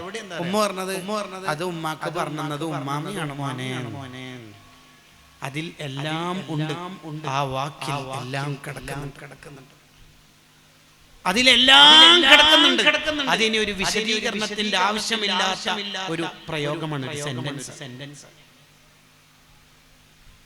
അങ്ങനെയാണ് ഇന്നലകളിലെ ഉമ്മമാർ ഈ ഉമ്മത്തിനെ വളർത്തിക്കൊണ്ട് സ്വാലിഹീങ്ങളുടെ ചരിത്രം പറഞ്ഞു കൊടുക്കുക. അടുത്തൊരു കണ്ടന്റിലേക്ക് പോകാനുള്ള നേരായിട്ടുണ്ട്. പക്ഷെ ഇത് ശരിക്കും ഉൾക്കൊള്ളണം എന്നതുകൊണ്ടാണ് ആവർത്തിക്കുന്നത്. സ്വാലിഹീങ്ങളുടെ ചരിത്രം പറഞ്ഞു. ഇപ്പൊ അടുത്തൊരു അനുഭവം ഉണ്ടായി. എൻ്റെ ഒരു സുഹൃത്ത് അദ്ദേഹത്തിന്റെ മകൻ നമ്മുടെ നാട്ടിൽ ഭാര്യ വീട്ടിലാണ് താമസം. അപ്പൊ ഭാര്യ വീട്ടിലെ ഒരു സിസ്റ്ററിനെ കുറിച്ചാണ് പറയണത്. ആ ഉദാഹരണങ്ങൾക്ക് മനസ്സിലാവാനും കൂടിയാണ് ആ സ്റ്റൈൽ നിങ്ങളോട് പറഞ്ഞിരുന്നത്. അപ്പൊ അവന്റെ ഒരു ചെറിയ മോന് 4.5 വയസ്സേ ആയിട്ടുള്ളൂ. അവനോട് അവന്റെ ഉമ്മ ചോദിച്ചു. അവന്റെ ഉമ്മ എന്ന് പറഞ്ഞാൽ നമ്മുടെ സുഹൃത്തിന്റെ ഭാര്യ.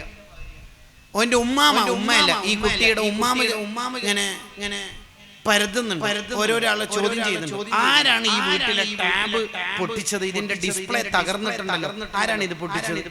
എല്ലാരും പറയണത് ഞാനല്ല. ഈ 4.5 വയസ്സുള്ള മോനാവാൻ ഒരു സാധ്യതയുമില്ല.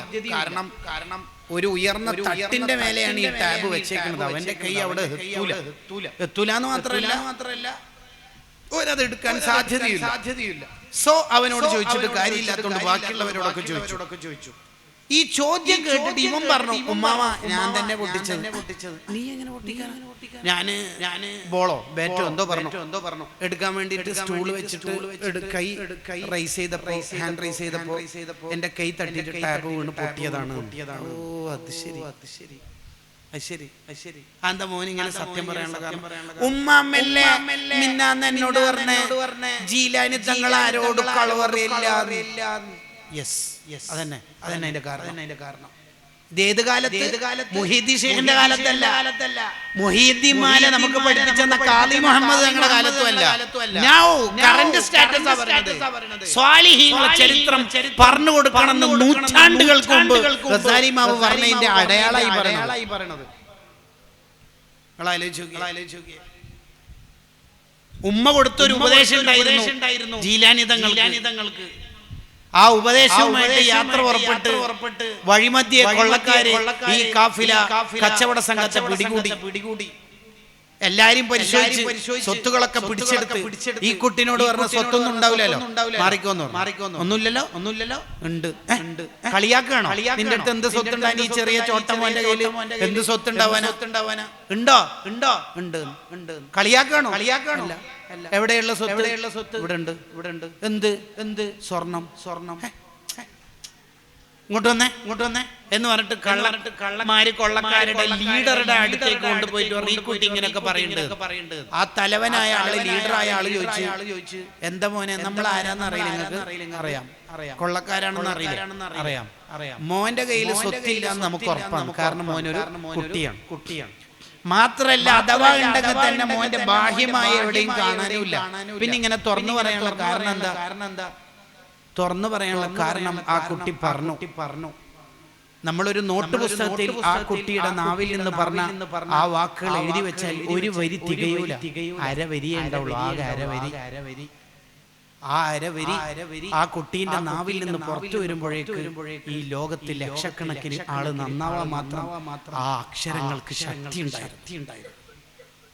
ആ പദങ്ങളുടെ ശക്തി അത്രമാത്രം വലുതായിരുന്നു. ഈ കുട്ടി വഴി 1,00,000 ആള് നന്നായിട്ടുണ്ട് തൗബ ചെയ്തിട്ട്. അതിൽ ആദ്യ സംഘം ഈ കൊള്ള സംഘമാണ്. അവർക്ക് നന്നാവാനും സൂഫികളാവാനും ശിഷ്ടജീവിതം തൗബ ചെയ്ത് നന്നാക്കാനും എല്ലാം കാരണമായ ഒരു വരി അല്ല, അരവരി മാത്രമേ ആ അക്ഷരങ്ങൾ ഉണ്ടായിട്ടുള്ളൂ. എന്താ മോനെ കാരണം? ആ വരി വരുമ്പോഴേക്ക് ഇവരുടെ എല്ലാം ഹൃദയം ശുദ്ധിയായി. പിടിച്ചെടുത്ത സ്വത്ത് തിരിച്ചു കൊടുത്തു, തൗബ ചെയ്തു. അവരെല്ലാം മാറി എന്ത് സൂഫിയാക്കളായി മാറി. ഈ കുട്ടി വലുതാകുമ്പോ അവരുടെയൊക്കെ ശിഷ്യന്മാരായി മാറി. എന്തായിരുന്നു ആ വരി? എന്റെ ഉമ്മർനെ മോനെ ആരോട് കളവറയല്ലേ മോനെ, എന്റെ ഉമ്മർനെ മോനെ ആരോട് കളവറയല്ലേ മോനെ, എന്റെ ഉമ്മർനെ മോനെ ആരോട് കളവറയല്ലേ. ആ അക്ഷരങ്ങളുടെ ശക്തി നിങ്ങൾ നോക്കി. ആ നാവിന്റെ ശുദ്ധി നിങ്ങളൊന്ന് ആലോചിച്ചു നോക്കൂ. ഒരു ഉമ്മ ഒരു കുട്ടിനെ വളർത്തിയിട്ട് ലോകത്തിന്റെ പ്രതിഭയാക്കി മാറ്റിയ ചരിത്രമാണ് നമ്മൾ കേൾക്കുന്നത്. നമ്മളിങ്ങനെ കുറച്ച് തസ്ബീഹും ദിക്റും ചൊല്ലി നടന്നാൽ നമ്മുടെ ഡ്യൂട്ടി പൂർത്തിയാവോ? ഞാൻ ഇവിടെ വരുമ്പോൾ സംസാരിച്ചുകൊണ്ടിരിക്കുന്ന ഉസ്താദ് പറഞ്ഞത് തന്നെ കുല്ലുക്കും റാഇൻ വ കുല്ലുക്കും മസ്ഊലുൻ അൻ റഅയതിഹി. അല്ലാഹുവിന്റെ ചോദ്യം ഉണ്ടാവും. മക്കളെ മര്യാദയ്ക്ക് വളർത്തിയിട്ടുണ്ടോ, അല്ല വീഴ്ച വരുത്തിയിട്ടുണ്ടോ എന്ന് ചോദിക്കുമെന്ന് ഹദീസിൽ കാണാം. ആരാണ് മക്കളെയൊക്കെ മര്യാദയ്ക്ക് വളർത്തുന്നത്? നിങ്ങൾ നോക്കൂ. ഞാൻ വീണ്ടും ഈ കിതാബ് ഉയർത്തിപ്പിടിക്കുന്നു, എടുക്കുന്നു. എന്താ അധ്യായം കുട്ടികളെ നിസ്കരിക്കാൻ കൽപ്പിക്കണം എന്ന് പറയുന്ന അധ്യായം. ആ അധ്യായത്തിൽ മഹാനായ മഖ്ദൂം റളിയല്ലാഹു അൻഹുവിന്റെ ഈ ഗ്രന്ഥത്തിൽ മക്കളെ നിസ്കാരം കൊണ്ട് കൽപ്പിക്കണം എന്ന് പറയുന്ന അധ്യായം. അതിൽ ഇമാം അബൂ ദാവൂദ് റഹിമഹുല്ലാഹ് റിപ്പോർട്ട് ചെയ്ത ഹദീസ് ആദ്യം കൊണ്ടുവരികയാണ്. ഖാല സ്വല്ലല്ലാഹു അലൈഹി വസല്ലം മുർസബിയ ബിസ്സലാത്തി ഇദാ ബലഗ 7 സിനീൻ. 7 വയസ്സായ കുട്ടിയെ നിസ്കാരം കൊണ്ട് കൽപ്പിക്കണേ എന്ന ഹദീസ്. ഈ ഹദീസിനെ വിശദീകരിച്ചുകൊണ്ട് അനിബിൻ ഖുസൈമത റളിയല്ലാഹു അൻഹു അന്ന ലഫ്ള സബിയ ശാമിലുൻ ലിദ്ദക്കരി വൽ ഉൻസ. കുട്ടി എന്ന് പറഞ്ഞാൽ ആൺകുട്ടിയാണെങ്കിലും പെൺകുട്ടിയാണെങ്കിലും 7 വയസ്സ് മുതൽ കുട്ടിയെ നിസ്കരിക്കാൻ കൽപ്പിക്കണം. ഇനിയാണ് കേൾക്കേണ്ടത്. ആരാണ് ഇതൊക്കെ അനുസരിച്ചിട്ടുള്ള രക്ഷിതാക്കൾ നമ്മളെ നാട്ടിലുള്ളത് എന്ന് വെറുതെ ആലോചിക്കാൻ വേണ്ടി ഞാൻ നിങ്ങളോട് ചില ആശയങ്ങൾ പറയാം. ഹാദൽ അംറുലിൽ വുജൂബ്, കുട്ടിക്ക് 7 വയസ്സായാൽ നിസ്കാരം കൊണ്ട് കൽപ്പിക്കണം എന്നുള്ളത് നിർബന്ധമായ കൽപ്പനയാണ്. അത് 7 വയസ്സായ നിസ്കരിക്കണേ എന്ന് ഒറ്റവട്ടം പറഞ്ഞാൽ പോരാ. ഓരോ വഖത്തിനും അവൻ പറഞ്ഞാലേ കൽപ്പിച്ചാലേ നിസ്കരിക്കുള്ളൂ എങ്കിൽ ഓരോ വക്തിലും പറയണം. നിങ്ങൾ നോക്കണം, ഹാദൽ അംറുലിൽ വുജൂബ്, ഇത് നിർബന്ധമായ കൽപ്പനയാണ് ഉപ്പനോട് ഉമ്മനോട്. ഫമല്ലം യഅ്മുറു മിനൽ ആബാഇ വൽ ഉമ്മഹാത്തി, ഉപ്പയും ഉമ്മയും ഇബ്ന 7 സിനീന ബിസ്സലാത്തി, 7 വയസ്സായാൽ കുട്ടിയെ നിസ്കാരം കൊണ്ട് കൽപ്പിച്ചിട്ടില്ലെങ്കിൽ ഫഖദ് തറക വാജിബൻ, അവൻ ഫർളായ കാര്യത്തെയാണ് ഒഴിവാക്കിയത്. വതർകുൽ വാജിബി മഅസിയത്തുൻ, ഒരു വാജിബ് ഒഴിവാക്കുക എന്ന് പറഞ്ഞാൽ ഹറാമാണത്, കുറ്റമാണത്. അത് ഒരു വട്ടമല്ല, അങ്ങനെ എപ്പോഴും ഹറാമ് ചെയ്യുമ്പോൾ വല്ലിസ്റാറു അലൈഹ, നിരന്തരം ഇങ്ങനെ നിർബന്ധമായ ഒരു കാര്യത്തെ ഒഴിവാക്കുമ്പോൾ വലൗ സഗീറതൻ മുസ്ഖിത്തുൽ അദാലത വമുസ്ബിത്തുൽ ഫിസ്ഖ, അയാൾ ഫാസിഖായി പോകും. മക്കളെ 7 വയസ്സ് മുതൽ നിസ്കാരം കൊണ്ട് കൽപ്പിക്കാത്ത രക്ഷിതാവ് ഫാസിഖായി പോകും. ഫമൻ തറക്കൽ അംറ, 7 വയസ്സ് മുതൽ നിസ്കാരം കൊണ്ട് കൽപ്പിച്ചിട്ടില്ലെങ്കിൽ ഫാസിഖുൻ, അയാൾ ഫാസിഖാണ്. ലാ തുഖ്ബലു ഷഹാദതുഹു, അവർ സാക്ഷി നിന്നാൽ അവരുടെ സാക്ഷിത്വം സ്വീകരിക്കൂല. അവരേതെങ്കിലും ഒരു കാര്യത്തിന് സാക്ഷി എന്നാൽ ഫാസിഖായതുകൊണ്ട് അത് സ്വീകരിക്കൂല. വലാ യൻഅഖിദു നിക്കാഹു ബിശഹാദതിഹിം ഇൻദ അക്സരിൽ അഇമ്മ, ഭൂരിപക്ഷം പണ്ഡിതന്മാരും പറയുന്ന ആശയം പറയാൻ മഖ്ദൂമ തങ്ങൾ, അങ്ങനത്തെ വാപ്പ പോയിട്ട് ഏതെങ്കിലും രണ്ടാളുടെ നിക്കാഹിന് സാക്ഷി എന്നിട്ട് ഒപ്പിട്ടാൽ ആ നിക്കാഹ് സ്വഹിയാവില്ല. കാരണം അയാൾ ഫാസിഖല്ലേ. അങ്ങനെ 1000 മനുഷ്യന്മാര് ആ നിക്കാഹിന് സാക്ഷി നിന്നാലും നിക്കാഹ് സ്വഹിയാവില്ല. കാരണം ഫാസിഖാണ്. ഈ ഫാസിഖ് വളർത്തിയ മക്കൾ എങ്ങനെ നന്നാല്? വെള്ളിയാഴ്ച അല്ലേ മോളെ, രാവിലെ മദ്രസയിലല്ല, കുറച്ച് ഉറങ്ങിക്കോട്ട് എന്നല്ല നമ്മൾ വിചാരിക്കേണ്ടത്. പാട്ടിന് വിടരുത്, ഇതല്ലേ നമ്മൾ നേരത്തെ വായിച്ചത്. കുട്ടികളോടുള്ള കരുണ സ്നേഹ എന്ന് പറഞ്ഞാൽ നരകത്തിൽ കടത്തിയിട്ടല്ല. അതിന് ഗസാലി ഇമാം വിശദീകരിക്കുന്നുണ്ട്. എന്താ വിശദീകരിക്കുന്നത്? അതിനൊരു പുതിയ ഉദാഹരണം വെച്ചിട്ട് ഗസാലി ഇമാമിന്റെ വിശദീകരണം നമുക്ക് ആഖ്യാനിക്കാം. സുബഹിക്ക് പള്ളിയിലേക്ക് കുട്ടികളെ വിളിക്കാത്ത വാപ്പ, കുറച്ചുറങ്ങിക്കോട്ടെ, ഒന്ന് നേരം വൈകിയല്ലേ, എക്സാമിന് പഠിച്ചല്ലേ എന്ന് പറഞ്ഞിട്ട് പോന്നു. ഈ വാപ്പ വീടിന്റെ ഗേറ്റ് ഇങ്ങനെ തുറക്കുന്ന സമയത്ത് അടുക്കള ഭാഗത്തുനിന്ന് ഗ്യാസ് സിലിണ്ടർ പൊട്ടിത്തെറിച്ചിട്ട് വീടിന്റെ ഒരു ഭാഗം തീ പിടിച്ചു. ഈ വാപ്പ എന്ത് ചെയ്യല്? നിസ്കരിച്ചിട്ട് വരട്ടെ എന്ന് പോവോ? ഇല്ല. അയാൾ എന്താ ചെയ്യാ? ഗ്യാസ് സിലിണ്ടറിന്റെ ഭാഗത്ത് തീ കെടുത്താനോ നോക്കുക? അല്ല. അയാൾ ആദ്യം പോയി ചെയ്യല് അയാളെ മക്കളെ വിളിച്ചുണർത്തും. തീ പിടിച്ചിട്ട് വെന്ത് മരിക്കൂലേ? അപ്പൊ നിസ്കരിക്കാത്ത ആള് നരകത്തിൽ കിടക്കുന്നത് നിങ്ങൾക്ക് എന്താ പേടിയില്ലാത്ത എന്നാ ഗസാലി ഇമാം ചോദിക്കണത്. എന്താ ചോദ്യം? എന്തൊരു ചോദ്യമാണ്. ഉറങ്ങിക്കോട്ടെ, കുട്ടികളല്ലേ, കുറച്ചൊക്കെ അങ്ങോട്ട് ലൂസാക്കി വിട്ടേക്കുന്നല്ല പറയണത്. നമ്മളെ ഉമ്മമാര് ഉപ്പമാര് എങ്ങനെയാണോ നമ്മളെ വളർത്തിയത് ആ രീതി തന്നെ സ്വീകരിച്ച് മക്കളെ വളർത്തണം. 3 പുതിയ കാലത്തെ പാരന്റ്സ് നേരിടുന്ന ഒരു പ്രശ്നം എന്ന് പറയുന്നത് loss of family bonding and communication gaps ആണ്. ഫാമിലി അംഗങ്ങൾ തമ്മിലുള്ള ബന്ധങ്ങളൊക്കെ കുറഞ്ഞു. ഫാമിലി സംഗമങ്ങളും ഗെറ്റ് ടുഗദറൊക്കെ കൂടുതലാണെങ്കിലും ഫാമിലി അംഗങ്ങൾ മെമ്പർമാർ തമ്മിൽ മിണ്ടലൊക്കെ കുറവ്. ഉദാഹരണത്തിന് ഇവിടെ പഠിക്കുന്ന ഒരു പെൺകുട്ടി അനിയത്തിനോട് അങ്ങനെ കിന്നാരടിച്ച് വർത്താനൊന്നും പറയൂല. അതേസമയത്ത് അവളെ ഫ്രണ്ട് ഫോൺ വിളിച്ചാൽ 1 മണിക്കൂർ 2 മണിക്കൂറൊക്കെ സംസാരിക്കും. കണ്ടോ? അതൊരു യാഥാർത്ഥ്യം.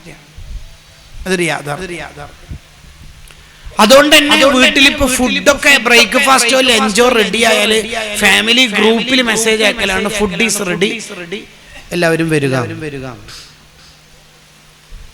പണ്ടൊക്കെ സ്കൂളിൽ നിന്നും കോളേജിൽ നിന്നും കുട്ടികൾ, ആൺകുട്ടികൾ പെൺകുട്ടികൾ വീട്ടിലേക്ക് വരുമ്പോ ഉമ്മ കാത്തിരിക്കും ഫുഡ് റെഡിയാക്കി. ഇപ്പൊ ഉമ്മ ഓൺലൈൻ മജ്‌ലിസിലാണ്, ഉമ്മ പർച്ചേസിലാണ്. ആരെയും മിണ്ടാനും പറയാനൊന്നും വീട്ടിൽ കിട്ടണില്ല. ഇനി ഇത് കൂടുന്നല്ലാണ്ട് കുറയാനും പോകുന്നില്ല. കൂടും. കൂടിക്കൂടി ഉമ്മ മുംബൈയില് ഉപ്പ ജിദ്ദയിൽ. മക്കൾ ഉപ്പയും ഉമ്മയുള്ള അനാഥ മക്കളായി മാറും, അഗതികളും ആവും. നിങ്ങൾ കാണുന്നില്ല ഗൾഫിലൊക്കെ ദമ്പതിമാരുള്ള പല രക്ഷിതാക്കളും മക്കളെ നാട്ടിലേക്ക് അയക്കുമ്പോൾ അവർ ഈ സ്ഥാപനത്തിലും മറ്റൊക്കെ പഠിക്കായിരിക്കും. മാസത്തിലെ 3 ദിവസത്തെ ലീവിന് എവിടെയാ പോകേണ്ടത് ആ പാവങ്ങൾക്ക് തന്നെ തിരിയൂല. ഒരു ദിവസം മൂത്തമ്മാന്റെ വീട്ടിൽ പോകും, വേറെ ദിവസം ഇളയമാന്റെ വീട്ടിൽ പോകും, പിന്നെ ഒരു ദിവസം വീട്ടിൽ വന്നിട്ട് കിടന്നുറങ്ങും. എങ്ങനെയാ മക്കൾ കേടുവരാതിരിക്കുക? തർബിയത്ത് നടത്താൻ ആളില്ലാതെ മല്ലി ബിറദ്ദി ജിമാഹി മിൻ ഖവായതിഹ കമാ യുറദ്ദു ജിമാഹുൽ ഖൈലി മിൻ ലുജുമീനല്ലേ. നിയന്ത്രണം വിട്ട കുതിര കടിഞ്ഞാണില്ലെങ്കിൽ ഉറപ്പായിട്ട് എവിടെങ്കിലും ചെന്ന് പെട്ടു. നമുക്ക് കുട്ടികൾക്ക് എപ്പോഴും ചേർത്ത് പിടിക്കലിന്റെ നിയന്ത്രണങ്ങളുണ്ട്. ഫാമിലി എപ്പോഴും നല്ല ബന്ധമുണ്ടാണ്. ഒന്നിച്ചിരുന്ന് ഭക്ഷണം കഴിക്കുന്ന സ്റ്റൈല് നമ്മളെ വീട്ടിൽ കൊണ്ടുവരണം. ഒന്നിച്ചിരുന്ന് ഭക്ഷണം കഴിക്കുക. ഇശാ മഗ്‌രിബിന്റെ ഇടയിൽ നമ്മുടെ വീടുകളിലൊക്കെ ഒന്നിച്ചിരുന്ന് മൗലിദ് ഇല്ല, ഒന്നിച്ച് തബാറക്ക് ഓതിയാൽ എന്താ കുഴപ്പം? ഒന്നിച്ച് യാസീൻ ഓതിയാൽ എന്താ കുഴപ്പം? ഒന്നിച്ച് മുഹയ്യിദ്ദീമാല ചൊല്ലിയിട്ട് തന്നെയല്ലേ നമ്മൾ അല്ലാ തിരുപേരും സ്തുതിയും സലവാത്തും ഇതെവിടുന്നാ പഠിച്ചത്? നമ്മള് ഇതെവിടുന്ന നമ്മൾ പഠിച്ചേക്കണത്? ഉമ്മ ചൊല്ലുന്ന കേട്ടിട്ട് തന്നെയല്ലേ. പുതിയ കാലത്തെ കുട്ടികൾ എന്ന് പറഞ്ഞാൽ തബാറക്ക് ഓതാം, എനിക്ക് അസൈൻമെന്റ് പ്രൊജക്ട് ഉണ്ട്, ഇത് എന്നാ തീരുക? ഈ അസൈൻമെന്റ് പ്രൊജക്ട് എപ്പോഴാ തീരുക? ഉമ്മാമ ആകെ 4ാം ക്ലാസ് വരെ മദ്രസ പഠിച്ചിട്ടുണ്ടാവും. മുൽക്കും സജദയും റഹ്മാനും വാഖയും മുസമ്മിലും ജിന്നും യാസീൻ എല്ലാം ഓതി തീർത്തിട്ടുണ്ടാവും ഇശാ ബാങ്ക് കൊടുക്കുമ്പോഴേക്ക്. ഇത് 12ാം ക്ലാസ് കഴിഞ്ഞിട്ട് ഡിപ്ലോമ പഠിക്കുകയായിരിക്കും നമ്മളെ മോള്. എന്നിട്ടോ തബാറക്ക് ഓതണം എന്ന് വിചാരിച്ചിരുന്നു, പക്ഷെ ടൈം കിട്ടിയിട്ടില്ല, exam is very near, have to study more എന്നൊക്കെ പറഞ്ഞിട്ട് നമ്മള് കുറെ അതിന്റെ ആംഗ്ലയും ഭാഷ ഉപയോഗിക്കുന്നല്ലാതെ നമുക്ക് എന്താ ഒരു മുന്നേറ്റമുള്ളത്? ഈ ക്ലാസിന്റെ മുമ്പും ശേഷമായിട്ട് നമ്മുടെ ജീവിതത്തിൽ ചില മാറ്റങ്ങൾ ഉണ്ടാവാനാണ് ഞാൻ ഇങ്ങനെ ഉദാഹരണങ്ങൾ പറയണത്. നമ്മളെ വീട്ടിലെല്ലാവരും ഒന്നിച്ചിരിക്കുക, നബിക്കുള്ള മൗലിദ് വീട്ടിലും ഓതേണ്ടതാ, അതിനാൽ മുസീബത്തൊക്കെയും നീങ്ങുന്നതാ. നബി സല്ലല്ലാഹു അലൈഹി വസല്ലം പേരിലുള്ള മൗലിദ് അല്ല, എല്ലാ ദിവസവും റബീഉൽ അവ്വൽ മാത്രമല്ല, എല്ലാ ദിവസവും കുറച്ചെങ്കിലും ചൊല്ലുക. എല്ലാ ദിവസവും മക്കൾ അങ്ങനെ പഠിക്കും. ചെറിയ മക്കളൊക്കെ ചില നാട്ടിലൊക്കെ പോയാല് പള്ളിയിലൊക്കെ മജ്‌ലിസിലൊക്കെ പങ്കെടുക്കുമ്പോൾ കാണാം ചെറിയ മക്കളായിരിക്കും. ചെറുതെന്ന് പറഞ്ഞാൽ 2ാം ക്ലാസ് 3ാം ക്ലാസ്സിൽ എത്തിയിട്ടുണ്ടാവും. എന്നാലും ആ കുട്ടി അത് പാടുന്നുണ്ടാവും. എങ്ങനെ ഈ കുട്ടി പഠിച്ചത്? കൂടെ സഹവസിച്ച് പഠിച്ചു. ഇസ്ലാമില് ഏറെക്കുറെ നന്മയും പഠിക്കേണ്ടത് ഒന്നിച്ച് ഇരുന്നിട്ടും ഒന്നിച്ച് ജീവിച്ചിട്ടും പഠിക്കേണ്ടതാ. ലോകത്തെ ഏറ്റവും വലിയ ഔലിയാക്കളാരാ? സ്വഹാബിമാരാ. അവരെന്തുകൊണ്ടാ സ്വഹാബിമാരായത്? നബിതങ്ങളോട് സ്വഹബത്തുള്ളതുകൊണ്ട്, കൂടെ ജീവിച്ചിട്ടാ. അങ്ങനെയാ പഠിക്കേണ്ടത്. ജമാഅത്തിസ്കാരൻ ജുമുഅ എന്നൊക്കെ പറയണത് എന്തുകൊണ്ടാ ഇത്ര വലിയ പ്രാധാന്യം ഉണ്ടായത്? ഒന്നിച്ചിരിക്കുക, ഒന്നിച്ച് ഭക്ഷണം കഴിക്കുക. അക്സറുൽ ബർക്കത്ത് ഫീ അക്സരിൽ അയാദി, കൂടുതൽ കൈകളുള്ളിടത്ത് കൂടുതൽ ബർക്കത്ത് ഉണ്ടാവും. ഒരു വലിയ തളിക എടുക്കുക, എല്ലാവരും നിലത്തിരിക്കുക, ഭക്ഷണം കഴിക്കുക, എന്നിട്ട് ഒന്നിച്ച് കൂടെ എന്ത് രസം ഉണ്ടാവും ആ കുടുംബത്തിന്റെ സന്തോഷം. ഇത് ഭക്ഷണം കഴിക്കുമ്പോൾ വരെ ഓരോരുത്തൻ മൊബൈലിലായിരിക്കും. ഒരുത്തൻ ഫേസ്ബുക്ക്, ഒരുത്തൻ വാട്സപ്പ്, ഒരുത്തൻ ഇൻസ്റ്റ, ഒരുത്തൻ സ്നാപ്ചാറ്റ്. നാസ്തയിച്ചോ? കഴിച്ചു. എന്താ കഴിച്ചത്? എന്തോ കഴിച്ചിരുന്നു, എനിക്ക് ഓർമ്മയില്ല. ഇന്നത്തെ ബ്രേക്ക്ഫാസ്റ്റിനെ കുറിച്ച് തന്നെ പിള്ളേർ അങ്ങനെ പറയാം. നമ്മളെ വീട് കുറെ കൂടി ഈ സ്ക്രീനിൽ നിന്നൊക്കെ ഒന്ന് ഇറങ്ങിയിട്ട് പച്ചയായ വീടായി മാറും. ഒരു പച്ചപ്പുള്ള, എല്ലാവരും മിണ്ടി പറയുന്ന, ഏട്ടത്തി അനിയത്തി എല്ലാവരും തമ്മിൽ, ജ്യേഷ്ഠത്തിയുടെ ഭർത്താവിന്റെ കുടുംബക്കാര് അല്ലെങ്കിൽ സുഹൃത്തുക്കള് വരുന്നുണ്ട് വീട്ടിലേക്ക്. അപ്പൊ ഇവിടെ പഠിക്കുന്ന ഒരു മോള് എല്ലാം റെഡിയാക്കുന്നിടത്ത് ഇത്താദിനെ ഹെൽപ്പ് ചെയ്യുക. എനിക്ക് കുറച്ച് നോട്ട് എഴുതാനുണ്ട്, ബുർദ കാണാതെ പഠിക്കാനുണ്ട്, ദലാൽ ഖൈറാത്ത് 13 ചെല്ലാനുണ്ട് എന്നല്ല നേരം പറയേണ്ടത്. അത് ഇപ്പൊ അടുത്ത് തുടങ്ങിയ കുറെ സാധനങ്ങൾ ഭയങ്കരാണ്. ഇപ്പൊ ചില പെൺകുട്ടികളെ കുറിച്ചിട്ട് ക്രെഡിറ്റ് പറയൽ തന്നെ എന്താന്ന് വെച്ചാൽ അവൾക്ക് ബുർദ കാണാതെ അറിയാം. നല്ല തന്നെ, അതൊന്നും പ്രശ്നമായിട്ടല്ല. പക്ഷെ ആ കുട്ടിക്ക് അടുക്കള പണിയോ അറിയില്ല, കുടുംബജീവിതവും അറിയില്ല, ഒന്നും അറിയില്ല. ഇപ്പൊ പെൺകുട്ടികൾക്ക് ബിരുദ അധികമാണ് ശരിക്കും പറഞ്ഞാൽ. ചില കല്യാണത്തിലൊക്കെ കാണാം പാവം അംജദ്, ആ കുട്ടീന്റെ അപ്പുറം ഒന്നുമില്ല, അഹമ്മദ് അംജദ് ഒന്നുമില്ല, മുഹമ്മദ് അംജദ് ഒന്നുമില്ല. പക്ഷെ അതിന്റെ താഴെ കാണാം ഫാത്തിമ, മർജാൻ, ഹാഫിയ, മാഫിയ, ഫാഫിയ, ഫാഫിയ, എത്രയാ ബിരുദ. ഒരു രക്ഷയില്ലാത്ത വിധം. നിങ്ങൾ പഠിക്കണേന്നൊന്നും പ്രശ്നമില്ല, പക്ഷെ ജീവിതം പഠിക്കണം. ജീവിതം പഠിക്കണം. ഉമ്മമാര് നന്നായി പഠിക്കണം. കുറെ സ്വാലിഹീങ്ങളായ മക്കളുടെ ഉമ്മയാവണം എന്ന് മാത്രം ആലോചിച്ചാൽ പോരാ, ഞാനും വലിയൊരു ആലിമത്താവണം എന്ന് വിചാരിക്കണം. അങ്ങനെയും ചിന്തിക്കണം. ഇവിടുത്തെ മക്കളോട് പ്രത്യേകിച്ച് ഓർമ്മപ്പെടുത്താനുള്ളതാ, പെൺകുട്ടികൾ നന്നായി ദീൻ പറയണം. അവരവരുടെ കമ്മ്യൂണിറ്റിയിൽ ഫിഖ് അനുവദിച്ച ഏരിയയിൽ നന്നായി ദീൻ പറയാൻ കഴിവുള്ളവരാവണം പെൺകുട്ടികൾ.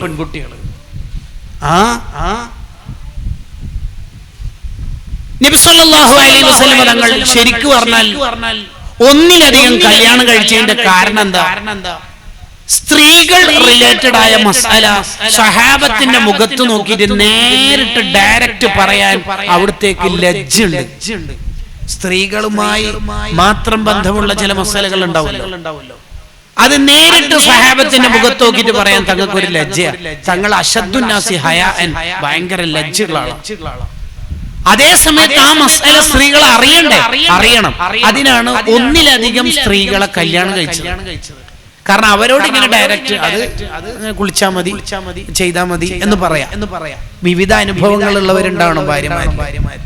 ഈ ഭാര്യമാർ അവരുടെ ഏട്ടത്തി അനിയത്തിനോടൊക്കെ പറഞ്ഞു കൊടുക്കും, അവർ അവരുടെ ഭർത്താക്കന്മാരായ സ്വഹാബത്തിനോട്, അനുജനായ സ്വഹാബത്തിനോട് പറഞ്ഞു കൊടുക്കും. അതുവഴി ദീനുൽ ഇസ്ലാം പുറത്ത് എത്തുകയും ചെയ്യും, നബി തങ്ങൾ ഡയറക്റ്റ് പറയുകയും ചെയ്യും.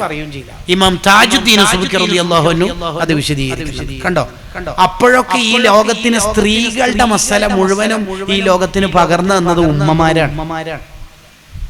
ആയിഷ ബീവിയുടെ ശിഷ്യന്മാരല്ലാത്ത ഏതെങ്കിലും ഒരു സ്വഹാബിയെ നിങ്ങളൊന്ന് എണ്ണി തന്നട്ടെ.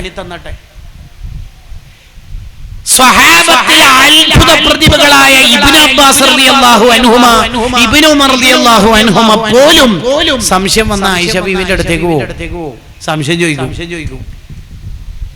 ബുഖാരിയും മുസ്ലിമും തിർമിദിയും നസായി ഇബ്നു മാജയും ദാറഖൂത്തിനിയും തബ്റാനിയും ഏത് ഗ്രന്ഥം എടുത്തു നോക്കിയാലും ഓരോ പേജിലും ഉണ്ടാവും അൻ ആയിഷത്ത. ആയിഷ ബീവിയ ഈ ദീനുൽ ഇസ്ലാമിന് ഇത്രയും വലിയ സംഭാവന ഇതാണ്. ഇനി ഇത് ആയിഷ ബീവിയുടെ മാത്രം പ്രത്യേകതയാണെന്നൊന്നും വിചാരിക്കണ്ട.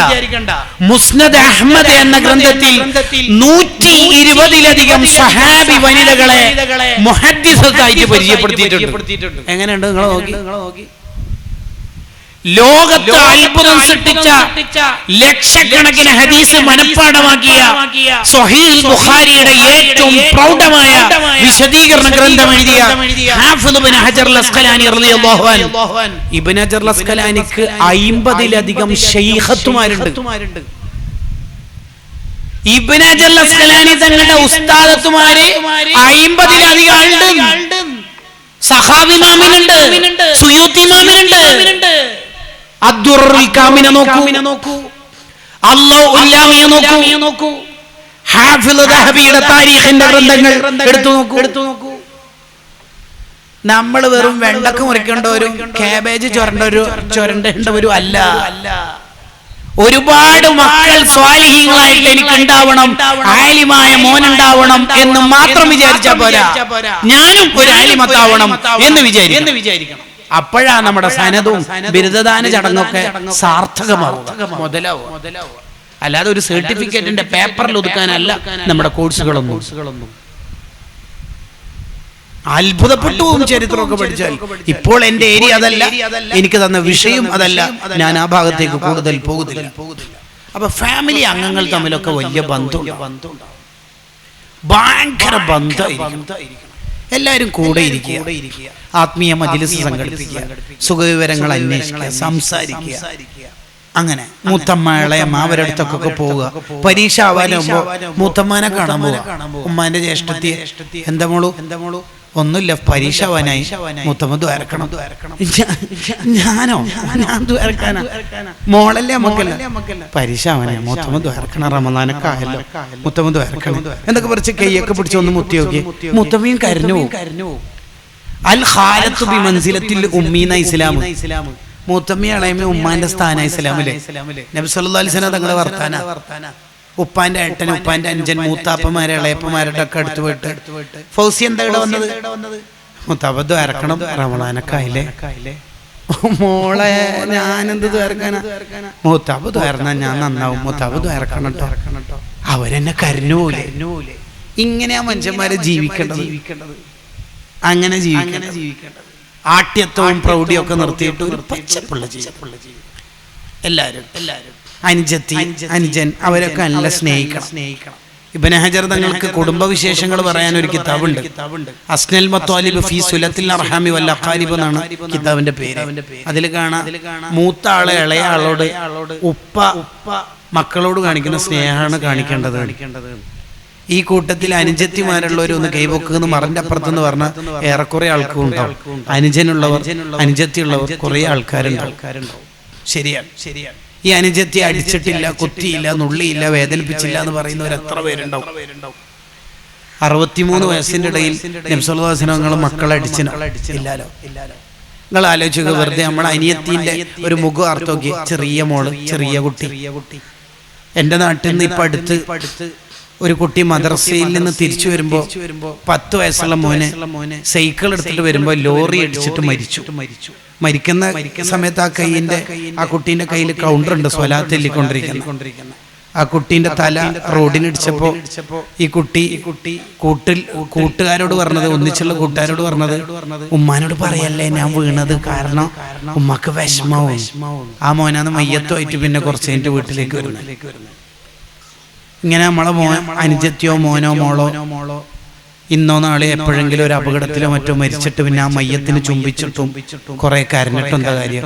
ഉള്ള കാലത്ത് നല്ല സ്നേഹിക്കുന്നല്ലാതെ. എന്തിനാ ഈ ആട്ടി ഓടിക്കുന്ന ആൾക്കാരൊക്കെ? ഏട്ടത്തി മൊബൈൽ ഉപയോഗിക്കുമ്പോൾ അനിയനോ അനിയത്തിയോ വന്നാൽ അപ്പുറത്ത് പോകുന്നൊക്കെ എങ്ങനെയാ നമുക്കൊക്കെ അങ്ങനെ പറയാൻ തോന്നുന്നത്? നബി സല്ലല്ലാഹു അലൈഹി വസല്ലം ഞങ്ങളെ കുട്ടികളോടുള്ള പെരുമാറ്റ രീതി എന്തായിരുന്നു? റസൂലുള്ളാഹിനോടുള്ള സ്നേഹം എന്ന് പറഞ്ഞാല് സ്വലാത്തല്ലല് മാത്രം, നാല മുബാറക്ക് ഇങ്ങനെ വരച്ചുകൂട്ടി റൂമിൽ ഒട്ടിക്കല് മാത്രം അല്ല. ഫിദാക അബി വ ഉമ്മി യാ റസൂലല്ലാഹ് എന്ന് കാലിഗ്രഫി എഴുതി തുന്നിച്ചേർക്കലാണോ ശരിക്കും? നബി തങ്ങളുടെ സ്വഭാവം നമുക്ക് ഉണ്ടാവണ്ടേ? അത് വേണ്ടേ നമുക്ക്? അവിടുന്ന് കുട്ടികളെ അടിക്കലില്ലോ, ആരെങ്കിലും വേദനിപ്പിക്കലില്ലോ? അവിടുത്തെ മടിയിൽ 6 മക്കള് മൂത്രമൊഴിച്ചിന്, 6 സ്വന്തം മക്കളൊന്നല്ല. അവിടുത്തെ സ്നേഹത്ര, അവിടുത്തെ ഇഷ്ടത്ര. ഇത്താത്തിനെ ബഹുമാനിക്കുക, ഇത്താത്തിനെ സ്നേഹിക്കുക. ഉമ്മാനോടൊക്കെ എപ്പം ക്ലാസ്സിലേക്ക് വരുമ്പോഴും ഉമ്മാന്റെ ഒക്കെ കൈ പിടിച്ച് മുത്തുക. എത്ര വലിയ ഇബാദത്താണത്. ഉമ്മ ഉള്ള കാലത്തല്ലേ ഉമ്മാനെ മുത്താനൊക്കെ കഴിയുള്ളൂ. ഉമ്മാനോട് പറയും, ഉമ്മ ഒരു മുത്തം തരുമോ? ഉമ്മാക്കെന്നെ കരച്ചിൽ വരും, ഉപ്പ ഒരു മുത്തം തരുപ്പ. ഞാനോ ഉപ്പാക്കെന്നെ ഒരു വിഷമാവില്ലേ? ഇങ്ങനെയൊക്കെ ഒരു നല്ല ജീവിതമല്ലേ ശരിക്കും ഒരു മുസ്ലിമത്ത് നടത്തേണ്ടത്? ഇതല്ലേ ശരിക്കും റസൂലുള്ളാഹി പഠിപ്പിച്ച ഒരു ദീൻ സ്വല്ലല്ലാഹു അലൈഹി വസല്ലം. അങ്ങനെ ഒരു ഫാമിലി ബോണ്ടിങ് ഉള്ള ലൈഫ് ഞാൻ അവസാനിപ്പിക്കുക. ട്രെയിനിന്റെ നേരമാവുകയാണ്. 4ാമത്തത് അക്കാദമിക് ആൻഡ് കരിയർ പ്രഷർ. കുട്ടികൾ നേരിടുന്ന ഒരു പ്രശ്നമാണ്. എല്ലാവരും ഡോക്ടർ ആവണം, എഞ്ചിനീയർ ആവണം എന്ന് പറഞ്ഞാൽ ഈ കുട്ടികളെ ഈ മാർക്കിന്റെ പേരിൽ, എക്സാമിന്റെ പേരിൽ പീഡിപ്പിക്കൽ ഇപ്പം കൂടുതലാണ്. Mark is not important. ജീവിതത്തേക്കാൾ പ്രധാനമല്ല മാർക്ക്. ജീവിതമാണ് കുട്ടികൾ വിജയിച്ചെടുക്കേണ്ടത്. 50-ൽ 42 മാർക്ക് വാങ്ങിയാലും ആ കുട്ടി നല്ല മോനാവണം, നല്ല മോളാവണം. അവിടെയാണ് ഒരു ഉപ്പ എപ്പോഴും ശ്രദ്ധിക്കേണ്ടത്. ഡോക്ടർ ആവണം, എഞ്ചിനീയർ ആവണം, പണം ഇങ്ങനെ പറിച്ചെടുക്കണം എന്ന വിചാരം അത്ര ശരിയായ രീതിയല്ല. കാരണം ആ കുട്ടിക്ക് അത് കഴിയോ ഇല്ലയോ, എൻ്റെ വീട്ടിലെ സാമ്പത്തിക അവസ്ഥ അതിനെ അനുവദിക്കുമോ എന്ന് വിചാരിക്കണം. APJ അബ്ദുൽ കലാം ഡ്രീം എന്ന് പറഞ്ഞിട്ടുണ്ട്. ശരിയാണ്. സ്വപ്നം കാണാം, സ്വപ്നമൊക്കെ കാണാം. ശരിയാണ്. സ്വപ്നം കാണാം, എന്ത് സ്വപ്നം കാണാം? സ്വപ്നം കാണുന്ന ഇനിയിപ്പോ എന്താ കുഴപ്പം? പറക്കുന്നത് സ്വപ്നം കാണാം, പക്ഷെ ചിറക് വേണം. ഒരു പോത്ത്, ഒരു ആന വിചാരിക്കുകയാണ് ഞാൻ പറക്കണമെന്ന്, അത് നടക്കൂല. എത്ര വലുതായാലും നടക്കൂല. ഒരു പുഴു വിചാരിക്കുകയാണ് നാളെ എനിക്ക് ചിറക് വന്ന് പൂമ്പാറ്റയായാൽ, ബട്ടർഫ്ലൈ ആയാൽ എനിക്ക് പറക്കാം. അതിന് കഴിയും, അതിന് ചിറകുണ്ട്. അഡ്മിഷൻ ഫീസിന് 15 ലക്ഷം കൊടുക്കാൻ ഉണ്ട് ആ കോഴ്സിന്. നമ്മളെ വീടാണെങ്കിൽ 2 അറ്റം മുട്ടിക്കാൻ വളരെ കഷ്ടപ്പെടാണ്. ആ കോഴ്സിന് ചേരണമെന്ന് നിങ്ങൾ എന്ത് ഞാൻ വിചാരിക്കണം? അറബി അക്ഷരം തന്നെ കൂട്ടി വായിക്കാൻ അറിയാത്ത ഒരു കുട്ടിയെ പിടിച്ച് ഹിഫ്ള് ഖുർആനിൽ ചേർത്താൽ എന്തുണ്ടാവും കഥ? കുട്ടികളുടെ ഭാവി കളയരുത്. എല്ലാവർക്കും ചിലപ്പോൾ സയൻസ് കഴിയണമെന്നില്ല. അവനവന്റെ പക്വതക്കനുസരിച്ചും വീട്ടിലെ സാമ്പത്തിക അവസ്ഥ അനുസരിച്ചും കഴിവനുസരിച്ചും സ്കില്ലനുസരിച്ചിട്ടോ ആയിരിക്കണം നമ്മുടെ ഒരു കുട്ടിയുടെ കരിയർ ഗൈഡ് ചെയ്യണം. പലിശക്ക് എടുത്തിട്ടും ലോൺ എടുത്തിട്ടും അല്ല കുട്ടികളെ പഠിപ്പിക്കേണ്ടത്. ഇസ്ലാമിക ഫിഖ് അത് അനുവദിക്കില്ല. കരിയർ പ്രഷറാക്കരുത്. പരീക്ഷയാണെന്ന് പറഞ്ഞിട്ട് കുട്ടികളെ പീഡിപ്പിക്കരുത്. കുട്ടികളെ കുറെ കൂടി റിലാക്സിൽ വിടണം. വിശേഷിച്ച് ഇമാം ഗസാലി റഹ്മത്തുള്ളാഹി പറഞ്ഞു, ഇടക്ക് കളിക്കാനൊക്കെ വിടണം കുട്ടികളെ. ഇരുമ്പൊലക്കാക്കരുത്. പഠിക്കുക എന്ന് പറഞ്ഞാൽ പഠനത്തോട് അവൾക്കൊരു ചടപ്പ് വരും, മടുപ്പ് വരും. അങ്ങനെയല്ല വളർത്തണം. ദീർഘമായി പറയേണ്ട ഏരിയ ആണെങ്കിലും ഞാൻ സ്കിപ്പ് ചെയ്ത് last and fifth one, cultural conflicts and moral confusion. Totally കുട്ടികൾ കൺഫ്യൂഷനാണ്. ഞാൻ ആരെയാണ് ഫോളോ ചെയ്യേണ്ടത്? ഉസ്താദ് ക്ലാസ്സിൽ എന്ന് പറയുന്നു കയ്യൊറയും കാലറയും ഒക്കെ ഇടണം, ഹിജാബ് ഇടണം എന്നൊക്കെ ഉസ്താദ് പറയുന്നു.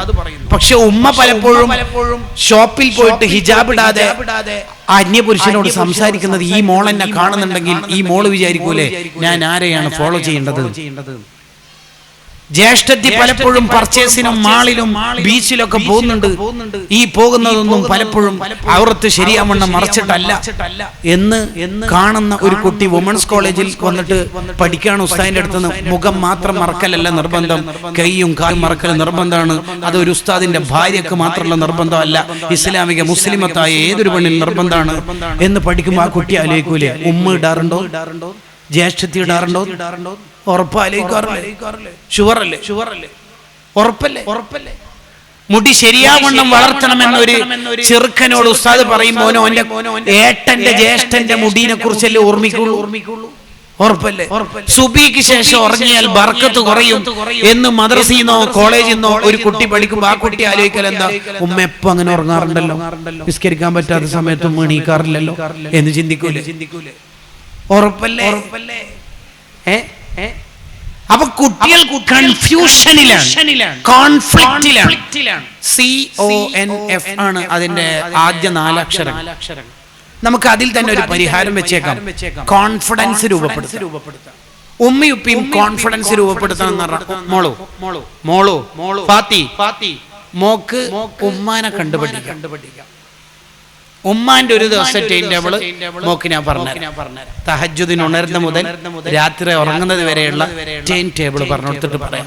സ്വല്ലു കമാ റഅയ്തുമൂനി ഉസല്ലി. നബി സല്ലല്ലാഹു അലൈഹി വസല്ലം തങ്ങൾ സ്വഹാബത്തിനോട് പറഞ്ഞല്ലോ, ഞാൻ നിസ്കരിച്ചത് ഓതോടുത്തത് എങ്ങനെയാണോ നിങ്ങൾ കണ്ടത് അതുപോലെ ചെയ്തോളി. അങ്ങനെ പറയാൻ പറ്റുന്ന മാതൃകാ യോഗ്യമായ ഉമ്മയും ബാപ്പയും ആവണം, ജ്യേഷ്ഠത്തിയും മൂത്തമ്മയും ആവണം, ഉമ്മയും ഉമ്മാമയും ആവണം നമ്മൾ ഓരോരുത്തരും.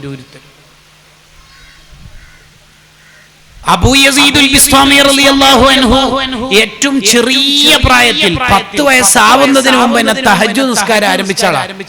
എങ്ങനെ ആരംഭിച്ചത്? വാപ്പാനോട് ചോദിക്കും, വാപ്പ എന്താ എപ്പോഴും പാതിരാത്രി എണീറ്റിട്ട് എന്തോ നിസ്കരിക്കണത്? പലപ്പോഴും രാത്രി ഉണരുമ്പോ വാപ്പ നിസ്കരിക്കുന്ന കാണാറുണ്ടല്ലോ, അത് തഹജ്ജുദാണ്. വാപ്പ എന്താ എന്നെ വിളിക്കാത്തത്? അത് മോനെ സുബിക്ക് വിളിക്കുന്നുണ്ടല്ലോ.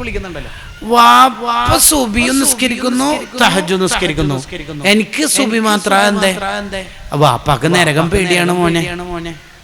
ആ ശരി, നരകം എന്ന് പറഞ്ഞാല് ഭയങ്കര തീ. അതെ, അപ്പൊ നമ്മളെ ഒന്നും നരകത്തിലിടൂല. ഇല്ല, എന്താ മോന് ചെറുതല്ലേ, ചെറിയ ആളെ നരകത്തിൽ തീയിലിടോ? തീയിലാരെങ്കിലും ചെറിയ ആളിടും. എന്താ വാപ്പ എന്തവനു? അടുപ്പിൽ ഉമ്മ തീ കത്തിക്കുമ്പോ വലിയ വിറക് വെക്കുമ്പോ ഗ്യാപ്പിൽ ചെറുതും വെക്കുന്ന എന്നാ മോനെ നാളെ മുതൽ വിളിക്കാം. ആ മോനാണ് ലോക സൂഫി നക്ഷത്രമായത്. വിത്ത് ഗുണം 10 ഗുണം ആ വാപ്പ വളർത്തിയ മോനാ. കണ്ടോ? ലോകത്തെ ഇന്നലകളിൽ പ്രതിഭകളായ ഒരുപാട് മഹാന്മാരുടെ ചരിത്രത്തിന്റെ പിന്നാമ്പുറങ്ങൾ എടുത്ത് പരിശോധിച്ചാൽ അവരുടെ ഒക്കെ വാപ്പമാര് അവരുടെ ചെറിയ പ്രായത്തിൽ തന്നെ മരിച്ചു പോയിട്ടുണ്ടാവും. ഉമ്മമാരാണ് ലോകത്തെ അത്ഭുതങ്ങളായ പ്രതിഭകളെ വളർത്തിയതും രൂപപ്പെടുത്തിയതും. ഒറ്റൊരു ഉദാഹരണം പറഞ്ഞു നിർത്താം. ദാരിദ്ര്യത്തിന്റെ തീച്ചൂളയിൽ ജീവിച്ച മഹാനാണ് ഇമാം ഷാഫിഈ റളിയല്ലാഹു അൻഹു. നമ്മളെ നേതാവാ, അവിടുത്തെ ബർക്കത്തുണ്ട് ഈ സദസ്സ് സ്വീകരിച്ച് നമ്മളെല്ലാവരെയും നിന്റെ ഇഷ്ടപ്പെട്ടവരിൽ പെടുത്തി നമ്മളൊന്ന് നന്നാക്കി തരണേ റഹ്മാനെ. എത്രയോ നല്ല മജ്ലിസിൽ പങ്കെടുക്കുന്നു എന്നല്ലാതെ അതിന്റെ മാറ്റങ്ങളും അതിന്റെ ആത്മീയ പ്രഭയും നമുക്ക് കിട്ടണില്ല. ഇമാം ഷാഫിഈ റളിയല്ലാഹു അൻഹുവിന്റെ ബർക്കത്തുണ്ട് നമ്മളെയും മക്കളെയും നീ സ്വാലിഹീങ്ങളാക്കണേ റഹ്മാനെ. ഇമാം ഷാഫി തങ്ങൾ ഇല്ലായ്മയിൽ ജീവിച്ച ആളാ. ഇൽമ എഴുതി വെക്കാനുള്ള പേപ്പർ പോലുള്ള സംവിധാനങ്ങൾ വാങ്ങാനുള്ള പണം ഇല്ലാത്തത് കൊണ്ട് അറവ് മൃഗത്തിന്റെ കശാപ്പ് ശാലയിൽ പോയിട്ട് അറവ് നടത്തുന്ന ഷോപ്പിൽ പോയിട്ട് അവിടെ ഒഴിവാക്കിയിരിക്കുന്ന എല്ലുകൾ എടുത്തു വന്ന് ആ എല്ലുകൾ കഴുകി വൃത്തിയാക്കി ശുദ്ധിയാക്കിയിട്ട് എല്ലിന്റെ മേലെ ആ ഷാഫി ഇമാം ഇൽമ എഴുതി വെക്കുക. എല്ലിന്റെ മേലെ എഴുതി വെക്കുക. കിതാബില് കാണാം അവസാനം ഒരു റൂം മുഴുവൻ, ഒരു ഹാള് മുഴുവനും എല്ലുകളായി മാറി. ഫുൾ എല്ല് അട്ടിക്കട്ടിക്ക് വെച്ചിട്ട് ഇൽമ എഴുതി വെച്ചത്. പാവത്തിനൊന്നുമില്ല. ഫീസ് കൊടുക്കാൻ വകയില്ലാത്തോണ്ട് പലപ്പോഴും ചില ഏരിയകളിൽ നിന്ന് പഠിക്കാൻ വരെ പറ്റിയില്ല. മഹാന് വകയില്ല. മാലിക് ഇമാം റളിയല്ലാഹു അൻഹു മാലിക് ഇമാമിന്റെ ദർസിൽ ചേർന്നപ്പോ ഷാഫി ഇമാം റളിയല്ലാഹു അൻഹു ബേക്കിലിരിക്കുക. ഏകദേശം 10-18 ഹദീസ് ക്ലാസ് ആണ്. 10-18 ഹദീസ് എടുത്തപ്പോ മാലിക് ഇമാം റളിയല്ലാഹു അൻഹു ദർസ് നിർത്തി. ഈ കുട്ടിനെ നോക്കുമ്പോ കുട്ടി ഇങ്ങനെ നേരത്തെ കൈ ഇടത്തെ കൈയുടെ പുറം ഭാഗം ഇങ്ങനെ തിരിച്ചു പിടിച്ചിട്ട് വലത്തെ കൈയുടെ വിരലിനെ കൊണ്ട് ഇങ്ങനെ എഴുതുന്നുണ്ട്. ഇതെന്ത് ഈ കുട്ടി ഹദീസിന്റെ ക്ലാസ്സിനെ ബഹുമാനിക്കാത്ത പോലെ ക്ലാസ്സിൽ കളിക്കാണോ? എല്ലാവരും പോയി ആ കുട്ടിനെ വിളിച്ചു. എന്താ പേര്? ഇമാം മാലിക് റളിയല്ലാഹു അൻഹു ചോദിച്ചു എന്താ പേര്? ആ നാടെവിടെ? ഹദീസിന്റെ ക്ലാസ്സിൽ കളിക്കുക. ക്ലാസ് ഹദീസിന്റെ ക്ലാസ് അല്ലേ, കൈകൊണ്ട് കളിക്കുക. അപ്പൊ കുട്ടീന്റെ മറുപടി ഞാൻ കളിക്കല്ലോ പിന്നെന്താ എനിക്ക് ഇൽമ എഴുതി വെക്കാനൊന്നും പേപ്പറും സംവിധാനമൊന്നും ഇല്ല, വാങ്ങാൻ പണമില്ല. അതുകൊണ്ട് ഞാൻ ഒരു ഓർമ്മക്ക് വേണ്ടിയിട്ട് എൻ്റെ ഇടത്തേക്ക് തിരിച്ചു പിടിച്ചിട്ട് വലത്തേക്കയുടെ വിരലുകൊണ്ട് പറയുന്നല്ലേ എഴുതി വെക്കണം. വേറൊന്നും എൻ്റെ കയ്യിൽ ഇല്ല എഴുതി വെക്കാൻ. പണമൊന്നും. മാലിക് ഇമാം വേദനിച്ചു പോയി ആ വാക്ക്. അല്ലാഹ്. അപ്പൊ മോൻ അങ്ങനെ എഴുതി വെച്ചാല് മോനിക്ക് ഓർമ്മ ഉണ്ടാവും. മോൻ അങ്ങനെ ഇൽമ എഴുതി വെച്ചാൽ മോനിക്ക് അത് ഓർമ്മ ഉണ്ടാവും. ഉസ്താദ് 18 ഹദീസല്ലേ എടുത്തത് ഇന്നത്തെ ക്ലാസ്സിൽ. ഉസ്താദിന്റെ ഉസ്താദ് സ്വഹാബി നബി സല്ലല്ലാഹു അലൈഹി വസല്ലം തങ്ങൾ ആ സനദ് എടുക്കാൻ ഞാൻ ഹദീസ് പറഞ്ഞേരട്ടെ എന്ന് ചോദിച്ചു. പറഞ്ഞേരെന്ന് പറഞ്ഞു. ഹദ്ദസന ഉസ്താദി മാലിക് അൻ നാഫിഅൻ അൻ ഇബ്നു ഉമർ അൻ നബി സല്ലല്ലാഹു അലൈഹി വസല്ലം ഖാൽ 18 ഹദീസും പറഞ്ഞു കൊടുത്തു. അന്ന് മാലിക് ഇമാം ദ്വാരന്നു കൊടുത്തു. മാലിക് ഇമാമിന്റെ ആശീർവാദം കിട്ടി. ആ മോന പിന്നീട് പ്രതിഭയാകുന്നു. 10ാം വയസ്സിൽ മാലിക് ഇമാമിന്റെ മുഖത്ത് കാണാതെ പഠിച്ചു. 7ാം വയസ്സിലെ ഖുർആൻ ഹാഫിളായി. ലോകത്തെ മസലകൾക്ക് ഫത്വ കൊടുക്കാൻ 15ാം വയസ്സിൽ തന്നെ ഉസ്താദുമാരെ പെർമിഷനും കിട്ടി. ഒരു സ്ഥലത്ത് നിന്ന് എന്തോ ഹദിയ കിട്ടി, കുറച്ച് ദിർഹം. ആ ദിർഹം ഇങ്ങനെ ഹദിയ കിട്ടിയിട്ട് വീട്ടിലേക്ക് വരുമ്പോ ഉമ്മ ഉണ്ടല്ലോ, ഉമ്മ ആ ചെറിയ വീട്ടിൽ നിന്ന് ഉമ്മ പറയുന്നുണ്ട്, മോന് എന്താ കയ്യിൽ എടുത്തിട്ട് വരുന്നത്, പണാണോ? അത് വേണ്ട മോനെ, മോനൊന്നും ഇല്ലാണ്ടല്ലേ വീട്ടിൽ നിന്ന് പണ്ട് പോയത്, അങ്ങനെ തന്നെ വളർന്നാ പോരെ നമുക്ക്, എന്തിനാണ് ഈ പണവും പ്രൗഢിയും വെറും കൈയോടല്ലേ മോന് പണ്ട് പഠിക്കാൻ പോയത്, അങ്ങനെ തന്നെ വെറും കൈയോടെ വെറുത്താണ് ഉമ്മാക്കതാ ഇഷ്ടം. മോന് ആ പണമൊക്കെ മോന് വലിയ പണ്ഡിതനായോണ്ട് ആരെങ്കിലും ഒക്കെ തന്നായിരിക്കൂല, അതായിരിക്കെങ്കിലും പാവപ്പെട്ടവർക്ക് കൊടുത്തിട്ട് മോൻ ആ പണ്ടത്തെ എന്റെ മോൻ എന്നായിട്ട് വരീന്ന് പറഞ്ഞു. ആ മോന് വന്നു, എല്ലാം കൊടുത്തിട്ടാ വീട്ടിലേക്ക് വരുന്നത്.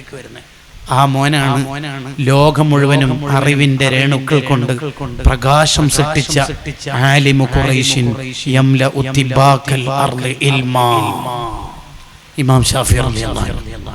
ആ ഷാഫി ഇമാമിന്റെ വളർച്ചയുടെ പിന്നിൽ ഉമ്മ ഈ കർട്ടന്റെ പിന്നിലുള്ള ഉമ്മാനോട് ചോദിച്ച ഒരു ചോദ്യം, ഇന്നത്തെ ക്ലാസ്സിൽ 2 മണിക്കൂർ പൂർത്തിയാവുമ്പോൾ ചോദിക്കുന്ന ഒരു ചോദ്യമുണ്ട്. നമ്മുടെയും ഗർഭപാത്രത്തിൽ മടിയിൽ വീട്ടിൽ താലോലിക്കുന്ന മക്കളെ നാളെ താലിമായി വളർത്താൻ, ആലിമത്തായി വളർത്താൻ നമുക്ക് സാധിക്കേണ്ടതില്ലേ എന്ന് ചോദിച്ചുകൊണ്ട് ഞാൻ എൻ്റെ സംസാരം നിർത്തുന്നു. അള്ളാഹു നമ്മുടെ മജ്‌ലിസ് സ്വീകരിക്കുമാറാവട്ടെ. വാഖിറു ദഅവാന അൽഹംദുലില്ലാഹി.